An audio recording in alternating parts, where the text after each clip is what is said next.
She missed her wedding to save a life. Her billionaire fiancé married her maid of honor instead.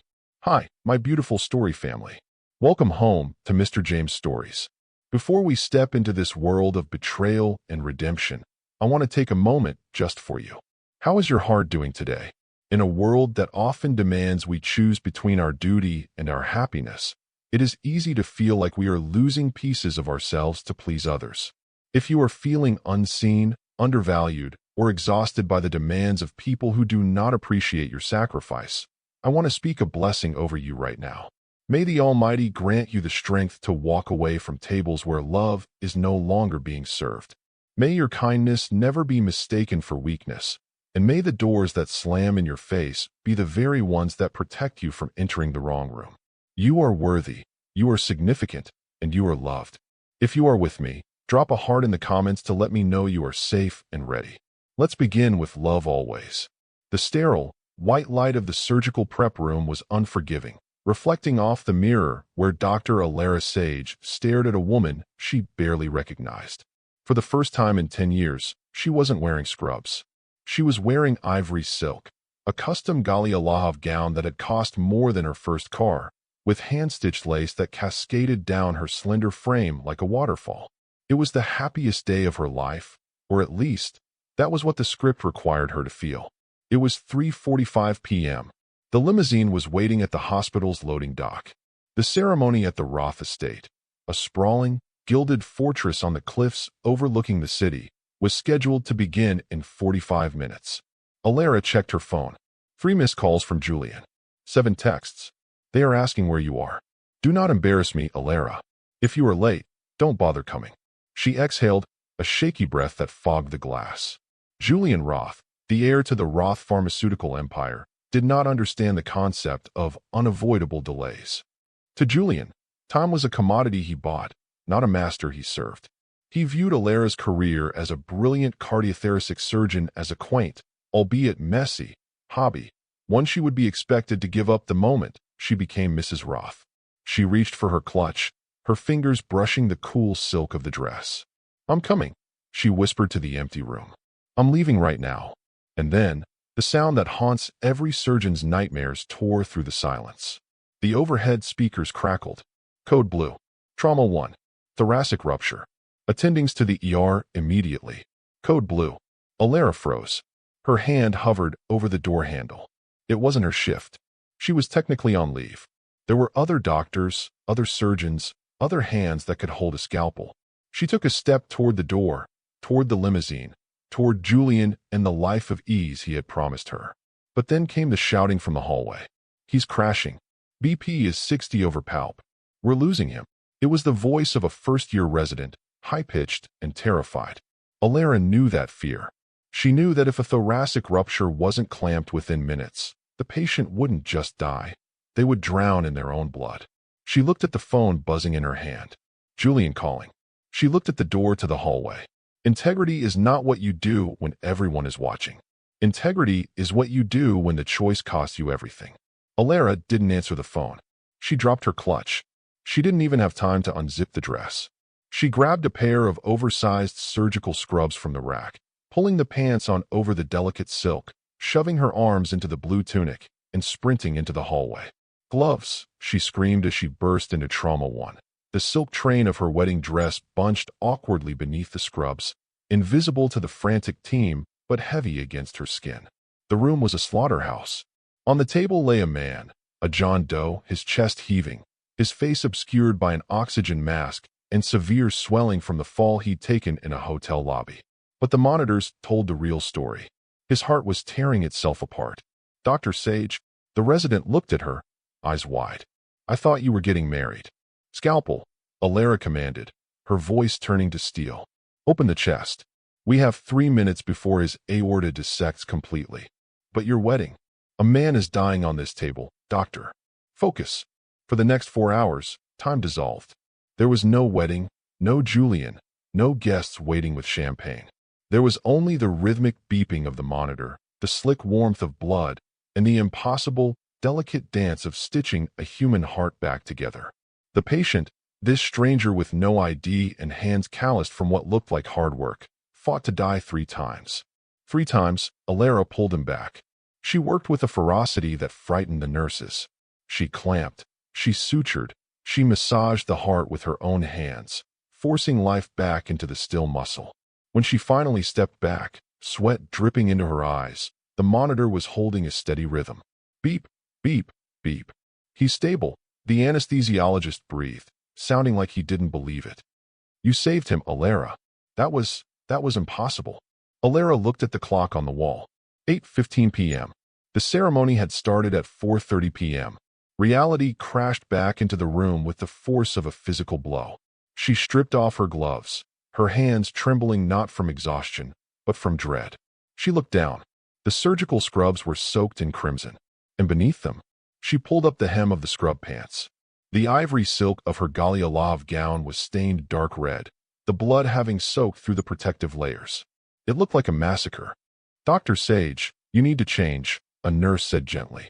I don't have time, Alara choked out.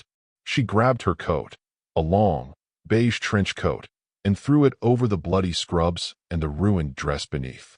She grabbed her phone. 50 missed calls. Then, silence. She ran. She ran through the hospital lobby, ignoring the stairs, and jumped into the first taxi she saw. The Roth estate, she told the driver, her voice breaking. Drive fast, please. The rain had started to fall, lashing against the windows as the taxi wound its way up the cliffs. Alara stared at her reflection in the dark glass. Her hair, once pinned in an elegant chignon, was falling in loose, damp strands. Her makeup was smudged. She smelled of antiseptic and iron. She texted Julian. I saved a life. I'm coming. Please wait. The message didn't deliver. He had blocked her. The taxi pulled up to the massive iron gates of the Roth estate. The lights were blazing from the mansion. Music, soft, classical violins, drifted through the rain. The reception was in full swing. Miss? The driver asked, looking at her in the rearview mirror with concern. Are you sure this is the right place? Yes, Alara said, throwing cash at him and stepping out into the mud. She ran to the gate. The security guard, a man named Thomas whom she had brought coffee to dozens of times, stepped out of his booth. He looked at her, and his face crumbled into an expression of profound pity. Dr. Sage, he said, holding up a hand. You shouldn't go in there. I'm late, Thomas, I know. Alara pleaded, clutching her coat tight to hide the blood-stained scrubs. But I'm here now. Open the gate. Dr. Sage, please. Mr. Roth gave specific orders. Open the gate, she screamed, the desperation finally breaking her composure. Thomas hesitated, then lowered his head and buzzed the lock. I'm sorry, doctor. I'm so sorry. Alara pushed through the heavy iron bars and sprinted up the driveway. The gravel crunched under her heels. She reached the grand ballroom doors, which were thrown open to the night air. 500 guests. The elite of the city. Senators, bankers, socialites. They were all there, holding crystal flutes, their faces glowing in the candlelight. And there, in the center of the dance floor, stood Julian. He looked devastatingly handsome in his tuxedo, a glass of champagne raised high. And clinging to his arm, wearing a white dress that looked suspiciously like a bridal gown, was Sienna, Alara's best friend, her maid of honor. Alara froze in the doorway, a ghost in a trench coat, dripping rain and blood. The music stopped. A hush rippled through the room as 500 heads turned to look at her. Julian, she whispered, the name catching in her throat. Julian turned. His eyes locked onto hers across the expanse of the ballroom. There was no love in his gaze, no relief, only cold, hard calculation. He brought the microphone to his lips. Well, Julian's voice boomed, amplified by the speakers, echoing off the marble walls. Look who finally decided to grace us with her presence. The runaway bride.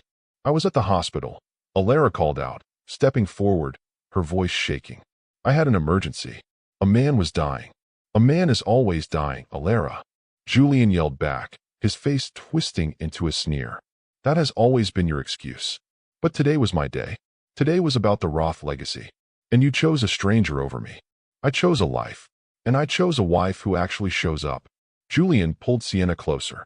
Sienna looked at Alara, her eyes wide with a mock innocence that didn't reach her smiling lips. She rested a hand possessively on Julian's chest. Get out, Alara, Julian commanded. You missed the wedding. I married Sienna an hour ago. The room spun. The crystal chandeliers blurred into streaks of light. You what? We didn't want to waste the cake, Sienna chimed in, her voice sweet like poisoned honey. And the guests were waiting. Someone had to step up. Security. Julian barked.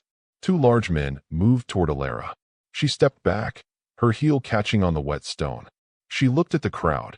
People she had cooked for, people she had treated, people she thought were her friends.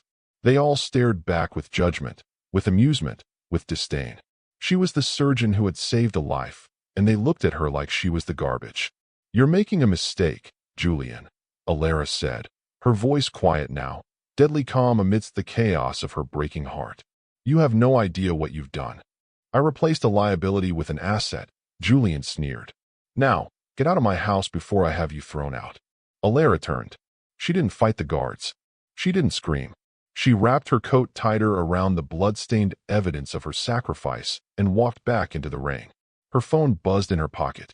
A text from the ICU nurse. The John Doe is awake. He's asking for his son. He says his name is Arthur Roth. The heavy iron gates of the Roth estate slammed shut with a finality that vibrated through the soles of Alara's soaked shoes. Inside, the applause was thunderous. She could hear the muffled sound of a toast being made, Julian's voice rising above the crowd, charming and confident, rewriting their history in real time. To my wife, Julian was saying, his voice carrying over the stone walls. The woman who was there when it mattered. Alara stood in the mud, the rain washing the blood from her scrub pants onto her beige trench coat, turning the hem a rusty brown. She stared at the phone in her hand, at the text message that glowed in the darkness. He says his name is Arthur Roth. The world tilted on its axis. Alara looked from the phone to the mansion, then back to the phone. It was impossible. Arthur Roth, the patriarch of the family, the man who had built the pharmaceutical empire from a single laboratory into a global superpower, was supposed to be in Zurich. Julian had complained just yesterday that his father was unreachable and too busy counting money to attend the wedding. But he wasn't in Zurich. He was in Trauma 1. And Alara had just spent 4 hours manually pumping his heart while his son married another woman. Dr. Sage, Thomas, the security guard, was still standing in his booth, watching her through the rain-streaked glass. He looked like he wanted to offer her an umbrella, but he was too afraid of losing his job. Thomas, Alara said, her voice sounding hollow, like it belonged to someone else. Did you know? Thomas looked down at his boots. Mr. Julian had the other dress brought in 2 weeks ago, Doctor. The one Miss Sienna is wearing. He said it was a backup in case yours was damaged. The air left Alara's lungs. A backup. 2 weeks ago. It wasn't a spontaneous decision to save face. It wasn't a reaction to her lateness. It was a coup. Julian had been planning this. He had been waiting for her to slip, to make one mistake, so he could replace the boring doctor with the compliant, glamorous assistant who would never prioritize a dying stranger over his ego. Her lateness today wasn't the cause. It was just the excuse. A cold fury, sharper than any scalpel, began to crystallize in her chest. She looked at the lit windows of the mansion one last time. She saw the silhouette of Julian raising a glass, and Sienna laughing, her head thrown back. Enjoy the champagne, Julian, she whispered to the rain. Because you just orphaned yourself. She turned and walked back to the waiting taxi. The driver, who had watched the entire scene, didn't ask for a destination. He just drove. The ride back to St. Jude's Hospital was a blur of neon lights and windshield wipers. Alara stripped off the ruined trench coat, shivering as the damp scrubs clung to her skin. She felt stripped bare. No fiancé, no home, no wedding dress. All she had left was her hands and the truth. When she walked back into the ICU, the atmosphere shifted. The nurses stopped talking. They knew about the wedding. They saw the blood on her shoes. Dr. Sage, the head nurse, Elena, said softly, "You shouldn't be here. You should be. I have nowhere else to be." Alara cut her off, walking straight to the sink to scrub her hands. She scrubbed until her skin was raw, washing away the mud of the Roth estate, washing away the touch of Julian's security guards. What is the patient's status? Stable, but agitated. He keeps asking for his son. He's refusing sedation until he speaks to family. Alara dried her hands and put on a fresh white coat. It felt like armor. She walked to room 404. Inside, the man who owned half the city lay connected to a web of tubes and wires. The swelling on his face had gone down enough to reveal the sharp, hawk-like features that Julian had inherited but never quite mastered. Arthur Roth looked smaller in the hospital bed than he did on the covers of Forbes, but his eyes, steely, intelligent gray eyes, were wide open and alert. He turned his head as Alara entered. He looked at her, really looked at her, assessing her with the gaze of a man who measured the value of everything. "You," Arthur rasped, his voice rough from the intubation tube. "You're the one with the steady hands." "I'm Dr. Sage," Alara said, checking his vitals on the monitor. "I performed your surgery. My chest feels like it was kicked by a horse. We had to crack your ribs to get to the aorta. It will heal." Arthur tried to sit up, wincing. "Where is he?" "My son, Julian.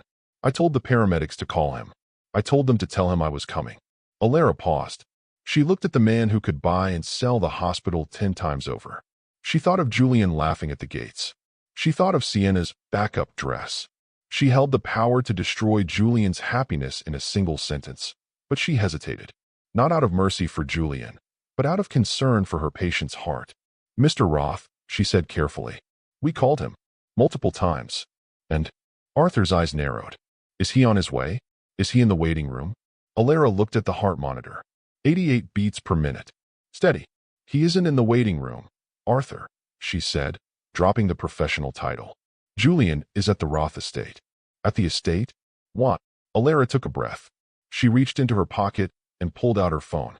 She opened the live stream of the wedding that was currently trending on social media. She turned the screen toward the bed. "Because he's getting married," Alara said. Arthur stared at the tiny screen. He watched his son dancing with a woman in white. He listened to the announcer voiceover. "And here is the happy couple, Julian Roth and his new bride, Sienna, celebrating their love under the stars." Arthur's face went pale, then flushed with a dangerous color. The monitor began to beep faster. 110, 120. "Married," Arthur whispered, the words sounding like a curse. "He told me the wedding was next month. He told me." "Who is that woman?" "That's not the woman he brought to dinner last Easter." "No," Alara said quietly. "That woman was me." Arthur's head snapped up. He looked at Alara, at her damp hair, her tired eyes, the faint smear of mud on her neck. He looked back at the screen, where Julian was kissing Sienna. He connected the dots with the terrifying speed of a genius. "You," Arthur breathed. "You were the bride? You were supposed to be there today?" "Yes." "And you are here, saving me?" "You came in as a John Doe. I didn't know who you were. I just knew you needed help." Arthur fell back against the pillows, closing his eyes. A single tear leaked out, disappearing into his silver hairline. The room was silent except for the frantic beeping of the monitor. "He knew," Arthur said, his voice trembling with a rage that shook the bed frame. "I texted him from the ambulance before I lost consciousness. I told him I was coming. I told him it was an emergency." Alara froze. This was new information. Julian hadn't just ignored the hospital. He had ignored his father directly. "He knew I was dying," Arthur whispered, opening his eyes. They were no longer the eyes of a patient. They were the eyes of a predator who had just realized he raised a vulture. And he decided to throw a party instead. "Mr. Roth, your heart rate," Alara warned, reaching for a sedative. Arthur grabbed her wrist. His grip was surprisingly strong. "Do not sedate me," he commanded. "I need a phone, and I need a lawyer. Tonight. It's 10 p.m., Mr. Roth. I don't care if it's midnight. You saved my life, Dr. Sage. Now help me destroy his." The adrenaline that had sustained Alara through the surgery and the confrontation at the gates began to bleed out, leaving behind a cold, aching numbness. She sat in the back of the taxi, her phone clutching the last 4% of its battery life. She didn't want to go back to the hospital yet. She needed dry clothes. She needed to wash the smell of antiseptic and betrayal off her skin. She needed to go home. "The penthouse at the Meridian," she told the driver. The Meridian was the crown jewel of the city's skyline, a glass needle piercing the clouds where Julian insisted they live because the air was thinner and cleaner at the top. It was home, or at least the place where she kept her things. When the taxi pulled up to the curb, the rain had slowed to a drizzle that coated the pavement in a slick, oily sheen. Alara reached into her purse to pay. She tapped her black card. the joint account Julian had insisted upon for household expenses, against the terminal. Beep. Declined. The driver frowned. Try again, Mississippi. She tapped it again. Declined. Code 04, pickup card. I don't understand. Alara stammered, her fingers trembling. She pulled out her personal debit card. Declined. Julian hadn't just canceled the wedding. In the hour since he had married Sienna, he had reported her card stolen. He had frozen the assets. He was scrubbing her from existence with the same efficiency he used to liquidate failing subsidiaries. I have cash, she whispered, digging into the bottom of her bag and finding a crumpled $20 bill. It was barely enough. She handed it to the driver and stepped out onto the sidewalk, the humiliation burning hotter than the cold wind. She walked to the glass doors of the lobby. Henry, the night concierge who had greeted her every evening for 3 years, stood behind the marble desk. He saw her coming, saw the mud on her coat, the exhaustion in her eyes, and he didn't buzz the door open. Instead, he walked around the desk and cracked the door just an inch, his face pale. Dr. Sage, Henry whispered, glancing nervously at the security cameras blinking in the corners. You can't come in. Henry, I live here. I need to get my clothes. Mr. Roth changed the access codes 30 minutes ago, Henry said, his voice thick with shame. He sent a memo to building security. You are listed as a trespasser. If you enter the lobby, the silent alarm trips automatically. Alara stared at him. He locked me out? Tonight. He said you abandoned the lease. And, Dr. Sage, the movers are already upstairs. Miss Sienna ordered a purge of the master suite. A purge. They weren't just removing her. They were erasing her. Thank you, Henry, she said softly. I don't want you to lose your job. She turned away before he could see the tears finally spill over. She had saved a life today. She had held a human heart in her hands and commanded it to beat. And now, she stood on the street corner, homeless, penniless, and shivering in a ruined trench coat. She had nowhere to go. Her parents were gone. Her friends were all at the wedding, currently toasting the new couple. There was only one place in the city that never locked its doors. She walked 40 blocks back to St. Jude's. By the time she pushed through the ER doors, her feet were blistered and bleeding. She didn't make eye contact with the night staff. She went straight to the on-call room on the 4th floor, a tiny, windowless closet with a bunk bed and a flickering fluorescent light. She collapsed onto the thin mattress, pulling the scratchy hospital blanket up to her chin. This was her honeymoon suite. She closed her eyes, but sleep didn't come. Instead, a thought drifted through the darkness, sharp and dangerous. Julian thought he had stripped her of everything. He thought that by taking her home, her money, and her status, he had left her with nothing. But he was wrong. He had left her with nothing to lose. Little did he know, the only asset that mattered wasn't in the penthouse. It was lying in room 404, waiting for orders. Morning broke with the aggressive cheerfulness that only follows a tragedy. The sun streamed through the blinds of the on-call room, hitting Alara squarely in the face. She woke up with a gasp, the events of the previous night crashing down on her in a suffocating wave. She showered in the staff locker room, scrubbing her skin until it was red, and changed into a fresh pair of blue scrubs. She didn't have a change of clothes. She didn't have makeup to hide the dark circles under her eyes. She put on her white coat, the embroidery reading Dr. Alara Sage, MD, the only identity she had left. She walked to the nurse's station. A TV mounted on the wall was playing the morning news. Shocking twist at the wedding of the year, the anchor was saying, her face arranged in a mask of faux concern.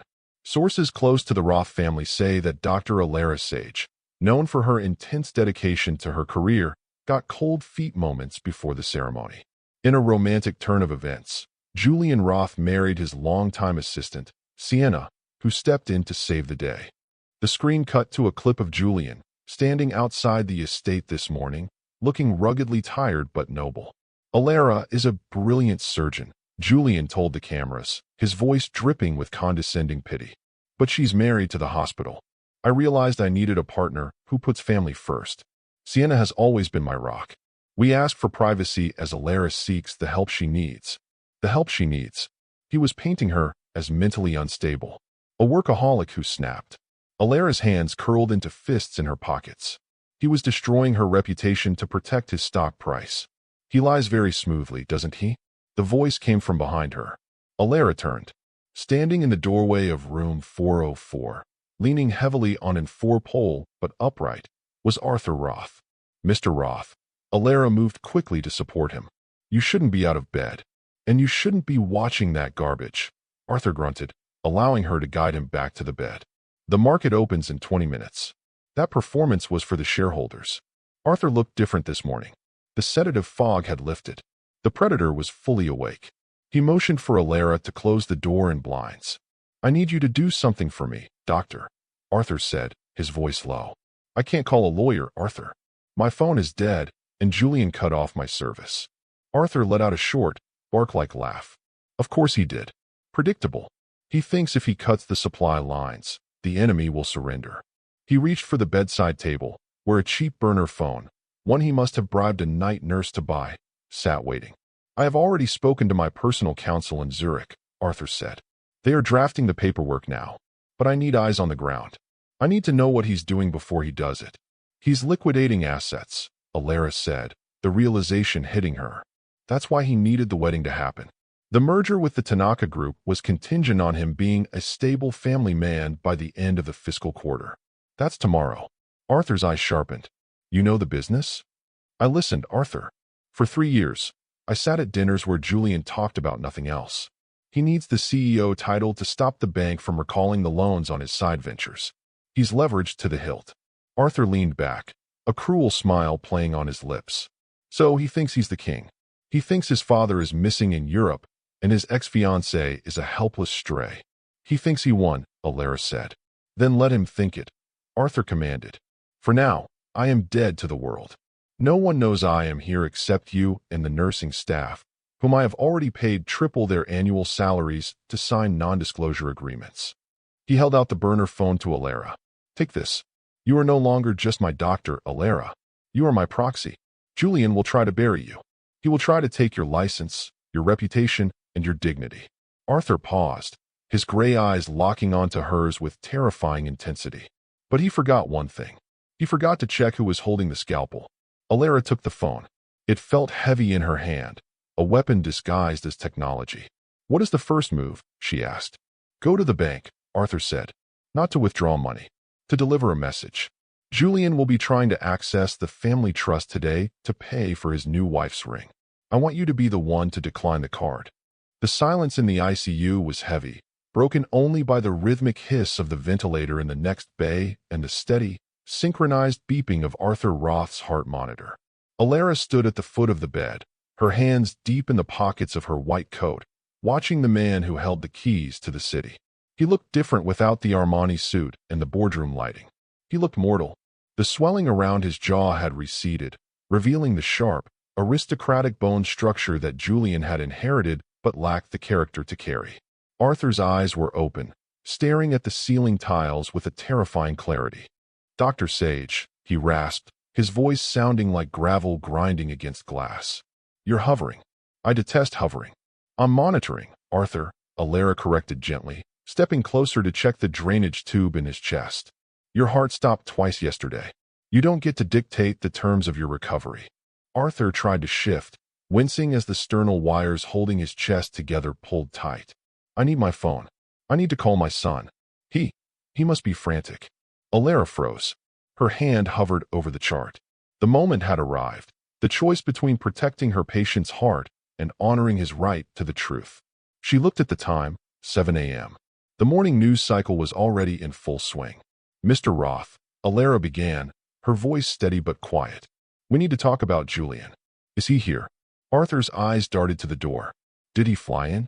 I told him I was coming to check the books. I told him if the liquidity ratios weren't corrected by the gala. He trailed off, coughing weakly. He's probably terrified I'm going to fire him. Julian isn't terrified, Alara said. She reached into her pocket and pulled out her personal phone. The screen cracked from when she had dropped it in the mud at the gates. She navigated to the saved video of the morning broadcast. He isn't here, Arthur. And he isn't coming. She pressed play. The tinny sound of the news anchor filled the small room. And in a stunning turn of events, the Roth heir has tied the knot. Julian Roth and his new bride, Sienna, looked radiant as they exchanged vows just hours after Dr. Alara Sage reportedly fled the venue due to cold feet. Arthur watched the screen. He watched his son, dressed in a tuxedo that cost more than most people earned in a year, holding a champagne flute. He watched Sienna, wearing the dress Alara had spent 6 months fitting, laughing as she cut the cake. Yesterday, Arthur whispered. This was yesterday? 4:30 p.m., Alara confirmed. The exact moment your aorta ruptured. Arthur's face went gray, a dangerous color that made Alara reach for the emergency crash cart. But I called him. From the ambulance. I spoke to him. He knew, Alara said, the words tasting like ash. He knew you were coming. He knew you were in danger. He decided the wedding, and the merger that depends on it, was more important than your life. The reaction was immediate. The monitor began to scream. Beep, beep, beep, beep. Arthur, Alara dropped the phone and grabbed his shoulders. Breathe. You cannot panic. Your heart is still healing. Arthur's hand shot out, gripping Alara's wrist with a strength that shouldn't have been possible for a man post-surgery. His eyes were wide, filled with a mixture of agony and a dawning, terrible rage. He replaced you? Arthur gasped, looking at Alara's tired eyes, realizing for the first time who she was. You were the fiancé? I was. And you were here? I couldn't leave you to die, Arthur. Arthur fell back against the pillows, his chest heaving. The monitor's alarm blared, signaling a dangerous tachycardia. Nurses rushed in, but Alara waved them back. She needed him to calm down on his own terms. He left me for dead, Arthur whispered, the realization shattering the last of his fatherly delusions. My own son left me for dead to secure a board seat. Yes, Alara said. He did. Arthur closed his eyes. The beeping slowed, gradually returning to a steady rhythm. But the man who opened his eyes moments later was not the same man who had closed them. The vulnerability was gone. In its place was something cold, hard, and utterly ruthless. Then he doesn't have a father, Arthur said. And he certainly doesn't have a CEO. The Roth estate smelled of stale champagne and dying roses. Julian Roth stood on the terrace, overlooking the gray, churning ocean, nursing a migraine and a glass of scotch. It was 9 a.m. You look like a tragic hero, Sienna cooed, stepping up behind him and wrapping her arms around his waist. She was wearing one of Alara's silk robes. She had found it in the master suite's closet during the purge last night. I need the narrative to stick, Julian muttered, pulling away. The board is jittery. Tanaka is asking questions about why Alara wasn't there. They liked her. They thought she added gravitas to the brand. She's a hysterical woman who cracked under pressure, Sienna said dismissively, checking her reflection in the glass door. That's what the press release says. Mental exhaustion, unable to cope with the demands of high society. By noon, no one will trust her with a scalpel, let alone a charity foundation. Julian checked his phone. Still no word from his father. The old man was supposed to be in Zurich, but his flight logs showed the private jet had landed at JFK yesterday morning. Then, silence. If he doesn't sign the transfer papers by Friday, Julian hissed, the bank calls the loan on the venture capital fund. I need that signature, Sienna. Maybe he's sulking because you didn't invite him? I didn't invite him because he would have canceled the wedding. He thinks I'm incompetent. Julian slammed his glass down. I need to find him. His GPS last pinged near the financial district. Then nothing. Check the hospitals, Sienna suggested lazily. Maybe he had a stroke when he saw the bill for the flowers. It was a joke, but Julian froze. The ambulance. The garbled voicemail he had deleted yesterday while putting on his tuxedo, something about chest pain and coming to see you. He had assumed it was a manipulation tactic, a ploy to guilt him into postponing the event. I need to go, Julian said, grabbing his keys. Where? We have a brunch with Vogue in an hour. To St. Jude's. If he's in the city, that's where they would take a VIP. 40 minutes later, Julian was striding through the pristine hallways of St. Jude's Hospital. He wore his concern like a costume, brow furrowed, pace urgent. He approached the VIP intake desk. My father, Julian demanded of the nurse. Arthur Roth. Is he here? The nurse typed into the computer. I don't show an admission for an Arthur Roth, sir. Check again. He's a billionaire. He wouldn't be in general population. Sir, I have no record. Julian slammed his hand on the desk. He's 70 years old. He has a history of hypertension. If you are hiding him. Mr. Roth. Julian turned. Standing 10 feet away, holding a stack of charts, was Dr. Elena, the chief of surgery. She looked at him with an expression that was professional but icy. Dr. Elena. Julian smoothed his lapel. I'm looking for my father. And I suppose I should check on Alara. Is she working? Dr. Sage is on leave. Elena lied smoothly. And we have no patient by the name of Roth. Julian narrowed his eyes. He scanned the hallway. Behind Dr. Elena, a heavy set of double doors marked ICU, restricted access, swung shut. Through the narrow window, for a split second, he saw a flash of beige. A coat that looked remarkably like the one Alara had worn yesterday. What's in there? Julian asked, stepping forward. Trauma recovery. Elena blocked his path. Sterile zone. You can't go in there, Julian. Not without a badge. Julian hesitated. He was inches away. If he pushed past her, he could check. But the optics, screaming at a chief of surgery the morning after his wedding? Fine, Julian sneered.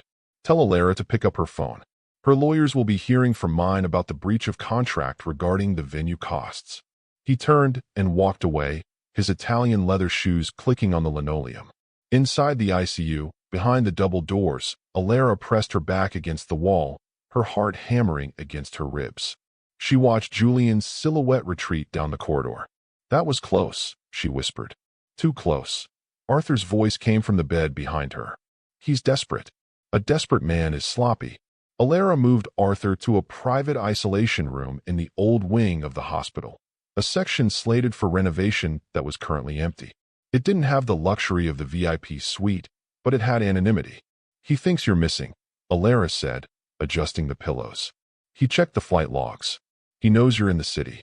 Let him hunt, Arthur growled.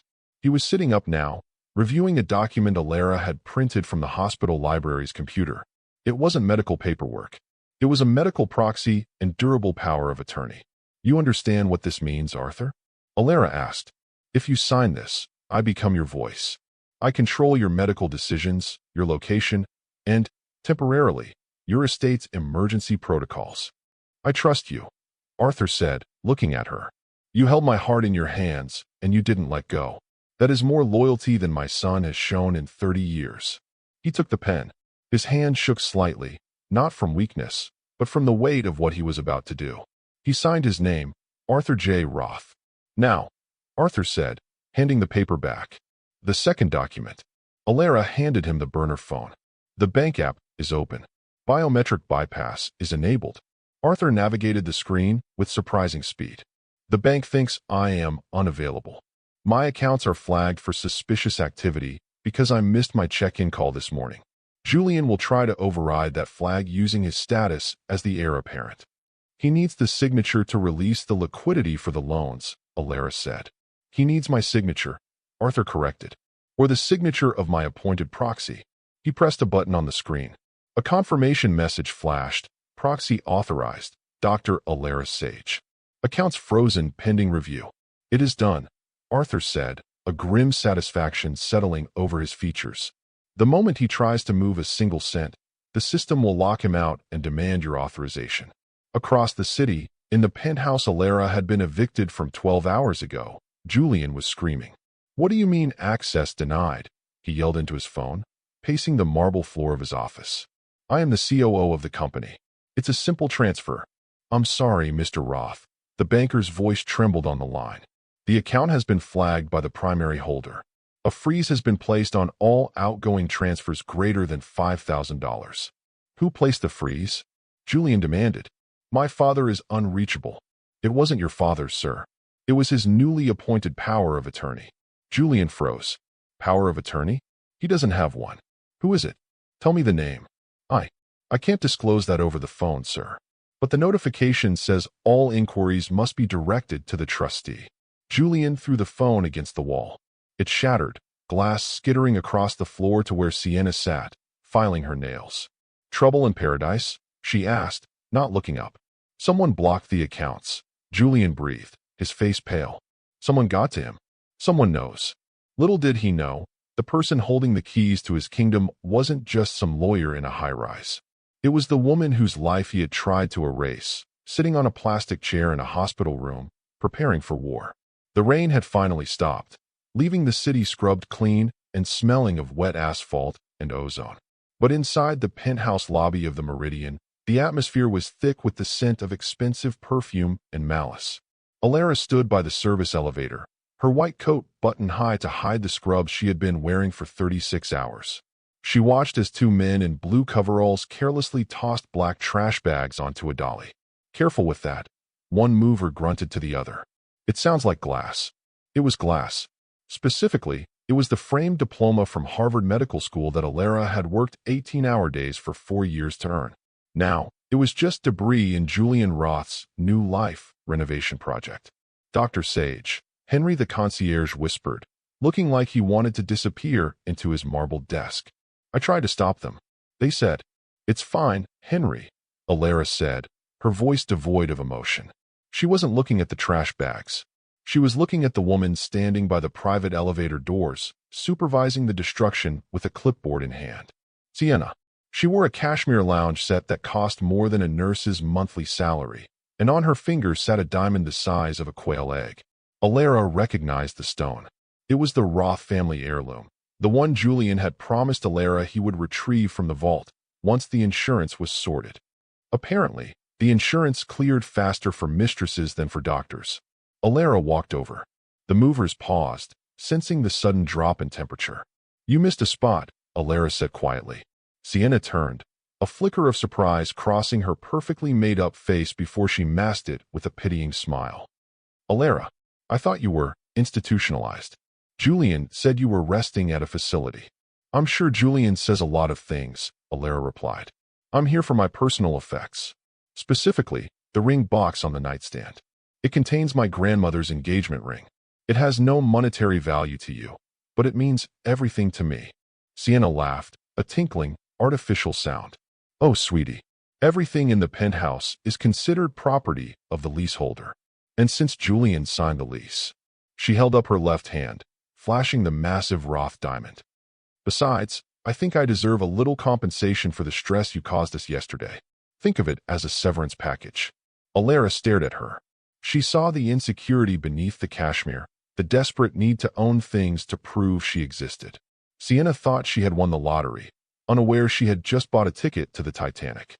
"Keep it," Alara said, her voice dropping to a whisper that made the hair on Sienna's arms stand up. "Keep the ring. Keep the clothes. Keep the man." She stepped closer, invading Sienna's personal space until she could smell the mimosa on her breath. "But remember this moment, Sienna. Remember how it felt to stand here and think you were the queen of the castle. Because this is the high water mark. From this second forward, everything you stole is going to turn to ash in your hands." Sienna took a step back, her confidence faltering. "Is that a threat?" "It's a diagnosis," Alara said. She turned to the movers. "Don't bother with the rest. Tell Mr. Roth he can keep the furniture. He's going to need something to sell when the bank calls." She walked out of the lobby, leaving her diploma in the trash bag. She didn't look back. She didn't need the past. She had the future in her pocket, in the form of a burner phone that had just vibrated with a notification. Transfer attempt blocked. $500,000 to Van Cleef and Arpels. Authorization required. Julian Roth was sweating. It was a cold sweat that pricked at his hairline and made his dress shirt stick to his back. He sat in his corner office at Roth Pharmaceuticals. The city sprawled out beneath him like a conquest, but for the first time, he felt small. "What do you mean authorization required?" He barked into the phone. "I am the acting CEO. I understand, Mr. Roth," the bank representative said, sounding like a robot programmed to deliver bad news. "But the trust parameters have changed. As of 8 a.m. this morning, a Level 5 security protocol was activated. Any liquidity event requires biometric approval from the account proxy." "Who is the proxy?" Julian screamed, slamming his hand on the mahogany desk. "My father doesn't have a proxy. He barely trusts me, let alone a stranger. I cannot disclose that information, sir." Julian hung up, his breathing shallow.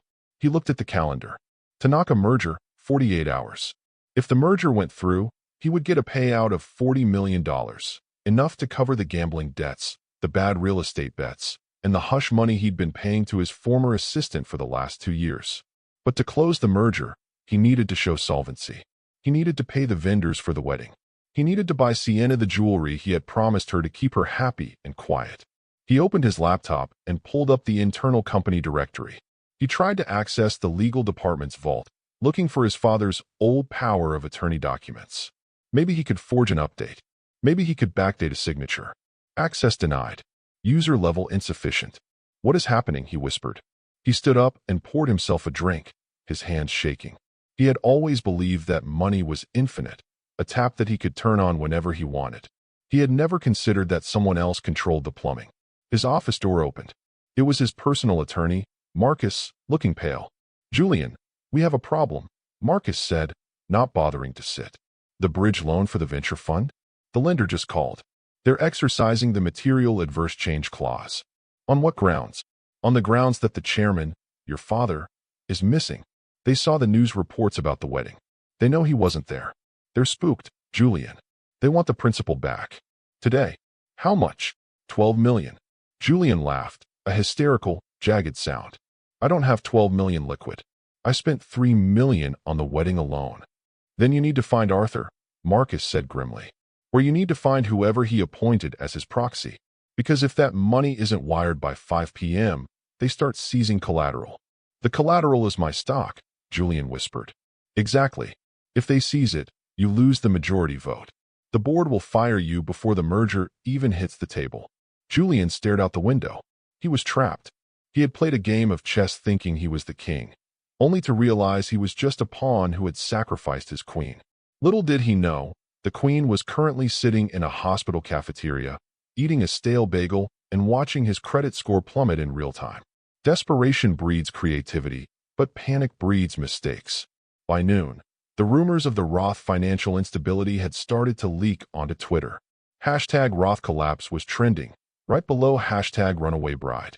Julian needed a distraction. He needed something to shift the narrative from corporate meltdown to American royalty. He needed air. Alara was in the isolation room, checking Arthur's chest tube output, when her personal phone, which she had finally charged, pinged with an Instagram notification. Sienna_style just posted a photo. Alara tapped it. It was a black and white photo of two hands, Julian's and Sienna's, resting on Sienna's flat stomach. The caption read, "In the midst of the storm, a little miracle. Baby Roth coming this winter. We are so blessed to start our family. Hashtag air, hashtag new beginnings, hashtag love wins." Arthur, who was watching Alara's face, frowned. "What is it? You look like you smelled sulfur." Alara turned the phone to him. "Your son just announced he's expecting a child." Arthur stared at the screen. "Impossible. He's sterile. Or nearly so. We had this conversation 5 years ago when he was trying to trap that model. His count was negligible." "Medical miracles happen," Alara said dryly, zooming in on the photo. "But usually not like this." She swiped to the next image in the carousel. It was a sonogram photo. Standard, grainy, black and white. Alara's eyes narrowed. She was a surgeon. She spent half her life looking at imaging. "Look at the date stamp," she pointed. Arthur squinted. "It's blurry. It's cropped," Alara corrected. "But look at the femur length of the fetus. That's a 20-week fetus. If she's due in winter, she should be barely 8 weeks along. A fetus at 8 weeks looks like a gummy bear, not a fully formed human." She opened a reverse image search app, a tool she used to catch patients lying about their medical history. She uploaded Sienna's sonogram. 2 seconds later, the results popped up. Top result, stock photo, 20-week ultrasound, Shutterstock. Alara looked up, a slow, dangerous smile spreading across her face. "She's lying," Alara said. "She's not pregnant. She's buying time." Arthur let out a low whistle. "She's trying to secure her position. If she gives him an heir, he can't annul the marriage easily. And the board won't fire an expectant father." "She just handed us the gun, Arthur," Alara said, taking a screenshot of the stock photo proof. "She thinks this protects her. But she just committed fraud against the shareholders." "Don't release it yet," Arthur commanded, his strategist brain clicking into gear. "Let them build the house of cards higher. Let them do the interviews. Let them pick out names. The higher they climb, the more fatal the fall." Alara nodded. She put the phone away. "You really raised a shark, didn't you?" she asked. "I tried to raise a king," Arthur replied, looking at the ceiling. "But it seems I raised a fool who married a grifter." Outside, the rain started again. But inside room 404, the storm was just being plotted. Alara looked at the burner phone. Julian had called the bank 4 more times in the last hour. He was panicking. "He's going to come looking for you again," Alara said. "He knows the money is locked by a proxy. He'll tear the city apart to find who has the power. Let him come, Arthur said, closing his eyes. I'm dead, remember? But Julian wasn't coming for Arthur. Not yet. He had a different target in mind, the one person he thought he could still bully into submission. He was about to make the mistake of calling Alara, thinking she was still the woman who would pick up on the first ring. He didn't know that woman had died the moment he said, I do, to someone else. The Bean and Leaf on Fifth Avenue was neutral ground, too public for a scene, too expensive for the paparazzi to linger inside without buying a $12 latte. It was also, unfortunately, the only place near the hospital that served the specific dark roast Arthur Roth demanded. Alara stood in line, wearing jeans and a simple gray sweater. She looked like a tired medical resident, anonymous and invisible. She liked it that way. Alara. The voice was smooth, cultured, and instantly raised the hair on the back of her neck. She didn't turn around. She didn't have to. She knew the scent of oud wood and arrogance anywhere. Julian, she said, facing the barista, not him. I didn't think you drank coffee. I thought you survived on the blood of your enemies. Funny. Julian stepped up beside her. He looked impeccable in a navy suit, but up close, the cracks were showing. There was a tightness around his jaw, a slight tremor in his hand as he adjusted his watch. I was looking for you. My lawyers have been trying to serve you with the papers for the apartment lease termination. I got the email, Alara said, finally turning. And the eviction notice. And the bill for the wedding flowers. You're very thorough. I have to be. I'm running an empire. Julian smirked, but his eyes darted to his phone as if expecting a disaster. You look tired, Alara. The single life must be hard on you. Actually, I've never slept better. It's amazing how peaceful it is when you aren't carrying a narcissist on your back. Julian's smile faltered. Careful. You don't want to burn bridges with the man who controls the hospital's funding. Is that a threat? It's a reality check. I'm about to close the Tanaka merger. By Friday, I'll be the CEO. And you? You'll be the woman who couldn't keep a man because she was too busy playing hero. He leaned in closer, dropping his voice. Sienna is pregnant, by the way. A real heir. Something you never gave me. The cruelty was intended to gut her. A week ago it might have. But today, Alara just looked at him with clinical detachment. She saw the sweat on his brow. She saw the desperate dilation of his pupils. Congratulations, she said flatly. I hope the baby inherits Sienna's acting skills and not your business sense. Excuse me. I checked the markets, Julian. Roth Pharma is down 8% since the wedding. The street doesn't like uncertainty. And they certainly don't like a CEO who can't find his own father. Julian flinched. My father is in Zurich. He's handling the European regulators. Is he? Alara took her coffee from the barista. She stepped into Julian's personal space, lowering her voice to a whisper. Because I heard he's much closer. I heard he's watching every move you make. Every lie you tell. Every penny you try to steal. You're delusional, Julian hissed, but he looked around the cafe nervously. My father will fix this market dip the moment he returns. Your father isn't going to fix anything for you, Julian, Alara said, walking toward the door. He's going to fix you. She walked out into the sunshine, leaving him standing there, terrified of a ghost he thought was thousands of miles away. Room 404 had been transformed into a war room. The hospital bed was covered in spreadsheets, legal pads, and the burner phone which buzzed incessantly with alerts from the proxy account. Arthur Roth sat upright, looking stronger. His color had returned, the gray pallor replaced by the flushed intensity of a man planning a siege. He was watching a tablet propped up on his knees, a replay of Julian's latest interview on CNBC.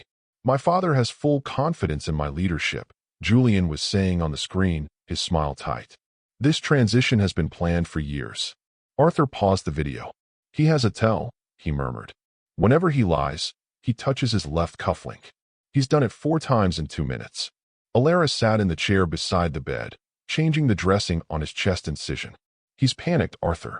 He tried to transfer $2 million to a Cayman account this morning. I blocked it. Good. Arthur looked at her. You have a talent for this, Alara. You anticipate the move before it's made. Why did you waste your time with a fool like my son?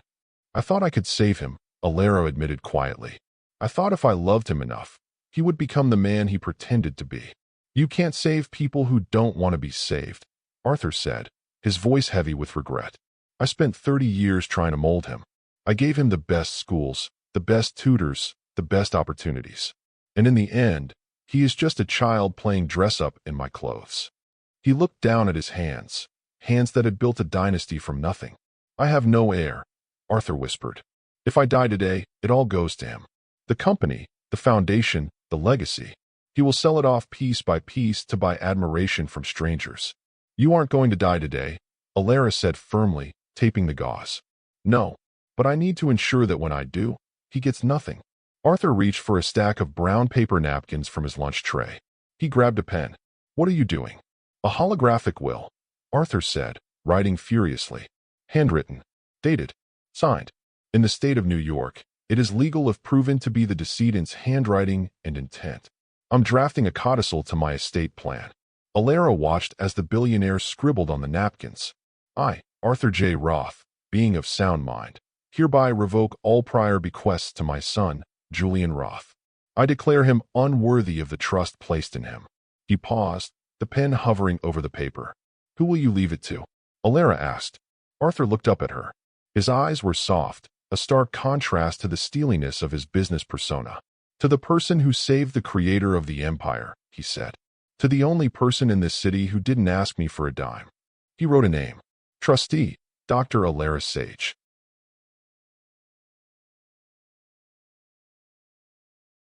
Arthur, I can't. You can. And you will. Because you are the only one strong enough to stop him. He signed the napkin with a flourish and handed it to her. Hide this.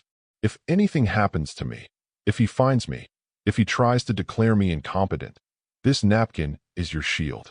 Alara took the fragile paper. It felt heavier than the engagement ring she had lost.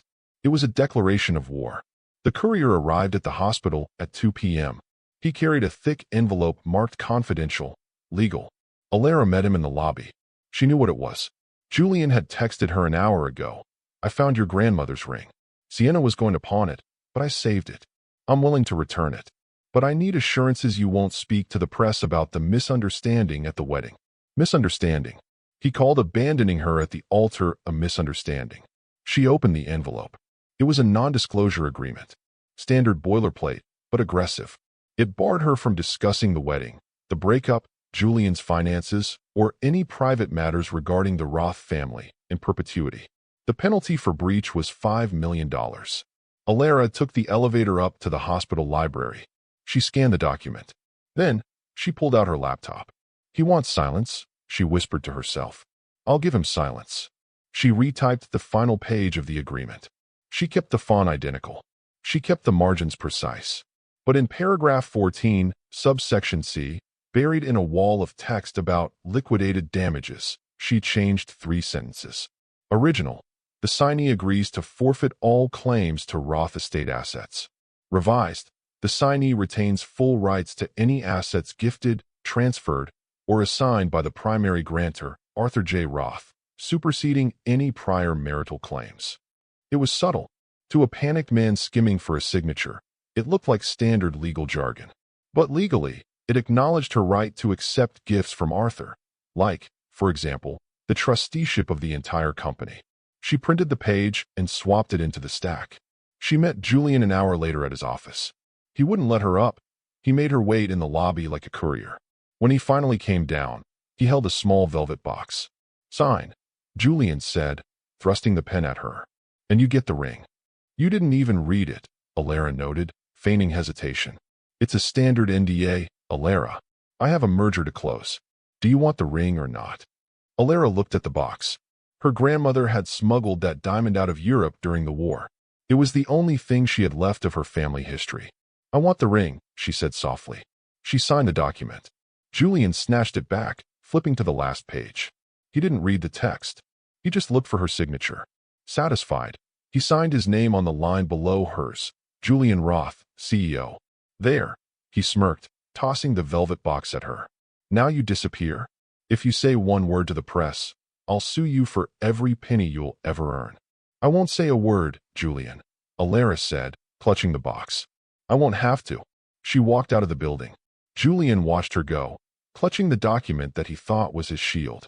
He had no idea he had just signed his own death warrant. He had just legally agreed that anything Arthur gave Alara, including the company, was untouchable. Little did he know, the man who would enforce that contract was currently eating lime jello in room 404, waiting for the signal to rise from the dead. Sunday brunch at the conservatory was a theatrical performance disguised as a meal.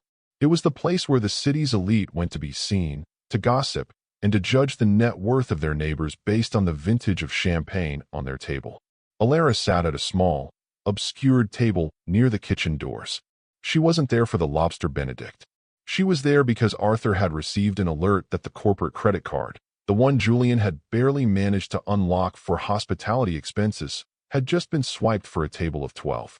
Across the room, bathed in the flattering morning light of the glass atrium, sat the new-it couple. Julian looked dashing but exhausted, his smile tight as he entertained a table of potential investors. Beside him sat Sienna, playing the role of the glowing, expectant mother to perfection. She wore a loose-fitting pastel dress and kept a protective hand over her stomach, nodding demurely as the wives of the investors cooed over her miracle. "She's good," Alara murmured, taking a sip of black coffee. I almost believe her. But Alara was a doctor. She noticed details others missed. She noticed that Sienna's glow was actually a layer of high-end highlighter. She noticed that Sienna wasn't swollen in the ankles or face, common for a pregnancy that, according to the fake ultrasound, was 5 months along. And then, the waiter arrived with a tray of crystal flutes. "Mimosas for the table," Julian announced loudly, "and a sparkling water for the mother-to-be." The table applauded Julian's attentiveness. Sienna smiled, accepting the water glass. But 10 minutes later, the dynamic shifted. Julian got up to take a critical business call, likely his lawyer telling him the bridge loan had officially defaulted. The investors turned their attention to their own conversations. Sienna, thinking she was invisible in the chaos of laughter and clinking silverware, reached for the glass to her left. It wasn't the water. It was Julian's untouched, full-strength mimosa. She didn't just take a sip. She drank half the glass in one long, desperate swallow, her eyes closing in relief as the alcohol hit her system. Alara didn't hesitate. She lifted her phone, zoomed in with the 10x lens, and snapped a burst of photos. The shutter was silent, but the evidence was screaming. Click. Sienna holding the glass. Click. The orange juice and champagne lowering. Click. The empty glass placed back on the tablecloth. "Got you," Alara whispered. A waiter moved, clearing Alara's line of sight. When he stepped away, Alara realized with a jolt that Sienna was looking directly at her. The color drained from Sienna's face. She froze, her hand still hovering near the empty flute. She saw Alara holding the phone. She saw the lens pointed at her belly. For a second, there was panic. Then, Sienna's expression hardened into a mask of pure venom. She didn't look away. She didn't pretend it hadn't happened. She locked eyes with Alara across the crowded room, raised her napkin to wipe her lips, and mouthed 3 distinct words. "You can't. Proof." She picked up her water glass and smiled radiantly at the investor's wife next to her, patting her stomach as if checking on the baby she didn't have. Alara lowered the phone. Sienna was right. A photo of a woman drinking orange juice wasn't definitive proof of alcohol. It could be argued it was virgin. It could be spun. But Alara wasn't trying to win a court case yet. She was trying to rattle a cage. And judging by the way Sienna's hand was now shaking as she reached for a bread roll, the cage was rattled. The boardroom on the 40th floor was cold enough to preserve meat. It was a cavern of black marble and chrome, designed to intimidate anyone who didn't own at least 5% of the company. Julian sat at the head of the table, the empty chair of the chairman, his father, looming behind him like a ghost. The 12 members of the board of directors sat in silence, reviewing the quarterly report. "The numbers are concerning," Mr. Holloway, the interim lead director, said, sliding the folder across the polished surface. Holloway was a man who had survived 3 hostile takeovers. He didn't blink often. "Revenue is down. The stock is volatile. And this merger with Tanaka seems to be stalled." "The merger is on track," Julian lied, adjusting his tie. "Tanaka just wants assurance of stability." "Stability," Holloway repeated. "We have a CEO who is missing, an acting COO who is dealing with a PR scandal involving a runaway bride, and accounts that seem to be freezing and unfreezing at random. That is not stability, Julian. That is chaos. My father is handling the European accounts, Julian said quickly. That's why the freezes are happening. He's restructuring the trusts. Is he? Holloway leaned forward. Because we received a query from the SEC this morning. They want to know why Arthur Roth hasn't filed his quarterly disclosures. They suspect he is either incapacitated or dead. The room went dead silent. He is in Zurich, Julian said, his voice rising an octave. I have a letter. He pulled a document from his briefcase. It was a forgery, expertly done by Sienna on Arthur's old typewriter, scanned and printed to look authentic. He sent this via courier yesterday, Julian said, sliding it down the table. He gives his full blessing for me to close the Tanaka deal and assume the CEO title permanently. Holloway picked up the letter. He squinted at the signature. It looks like his signature, Holloway admitted. But in this digital age, paper is just paper. We need verification. We need to see him, Julian. If Arthur Roth does not appear on a screen within the next 10 minutes, the board is moving to vote on a vote of no confidence. You can't do that. Julian stood up. I am the heir. You are an employee, Holloway corrected icily. And you are failing. Julian looked at the clock. 9:50 a.m. He had 10 minutes to produce a father he believed was dead or missing. He opened his mouth to spin another lie, to claim the Wi-Fi in the Swiss Alps was down. But before he could speak, the massive screen at the end of the room, the one reserved for global conferences, flickered to life. Incoming call. Caller ID. Restricted location. Encrypted server. The board members turned. Julian froze. He hadn't initiated a call. Who was that? Holloway asked. I don't know, Julian whispered. The screen turned black, audio only. The speakers crackled with a static hiss, followed by a voice that made the blood in Julian's veins turn to ice. Gentlemen, the voice said. It was deep, rasping, and undeniably authoritative. I apologize for the interruption. It was Arthur. The sound of Arthur Roth's voice hit the room like a physical shockwave. Julian grabbed the edge of the mahogany table, his knuckles turning white. He stared at the black screen, his mind racing through impossible scenarios. Was it a recording? Was it AI? Was his father actually alive? Arthur. Holloway stood up, looking at the screen. Arthur, is that you? It is, Jonathan, the voice replied. It sounded weary, perhaps a bit weaker than usual, but the cadence, the sharp, commanding rhythm, was unmistakable. I understand there are concerns about the leadership of this company. Concerns is putting it mildly, Holloway said. Where are you? Why is the screen dark? I am indisposed, Arthur said. Recovering from a procedure. My doctors have advised against video due to post-surgical swelling. But make no mistake. I am watching. Julian felt the room spinning. Recovering from a procedure. That matched the voicemail. That matched the ambulance call he had ignored. His father wasn't in Zurich. He was somewhere nearby, hurt and hiding. Julian. Arthur's voice cut through the air, directed solely at his son. Dad. Julian squeaked. Dad? I thought you were in Europe. I told them. I know what you told them. Arthur interrupted. I have seen the interviews. I have seen the wedding photos. I have seen the letter you just presented to the board. Silence stretched, thick and suffocating. Julian waited for the axe to fall. He waited for his father to scream, to expose the forgery, to fire him on the spot. But Arthur paused. It was a strategic silence, designed to let terror take root. The letter, Arthur said slowly, is premature. But the sentiment is noted. I am not ready to step down, gentlemen. Not today. The Tanaka deal is on hold until I can review the terms personally. But Dad, Julian cried out. The deadline is Friday.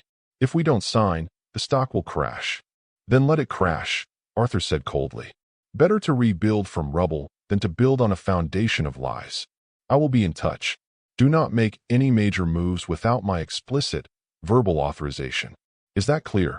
Crystal clear, Arthur, Holloway said, sitting back down, looking relieved.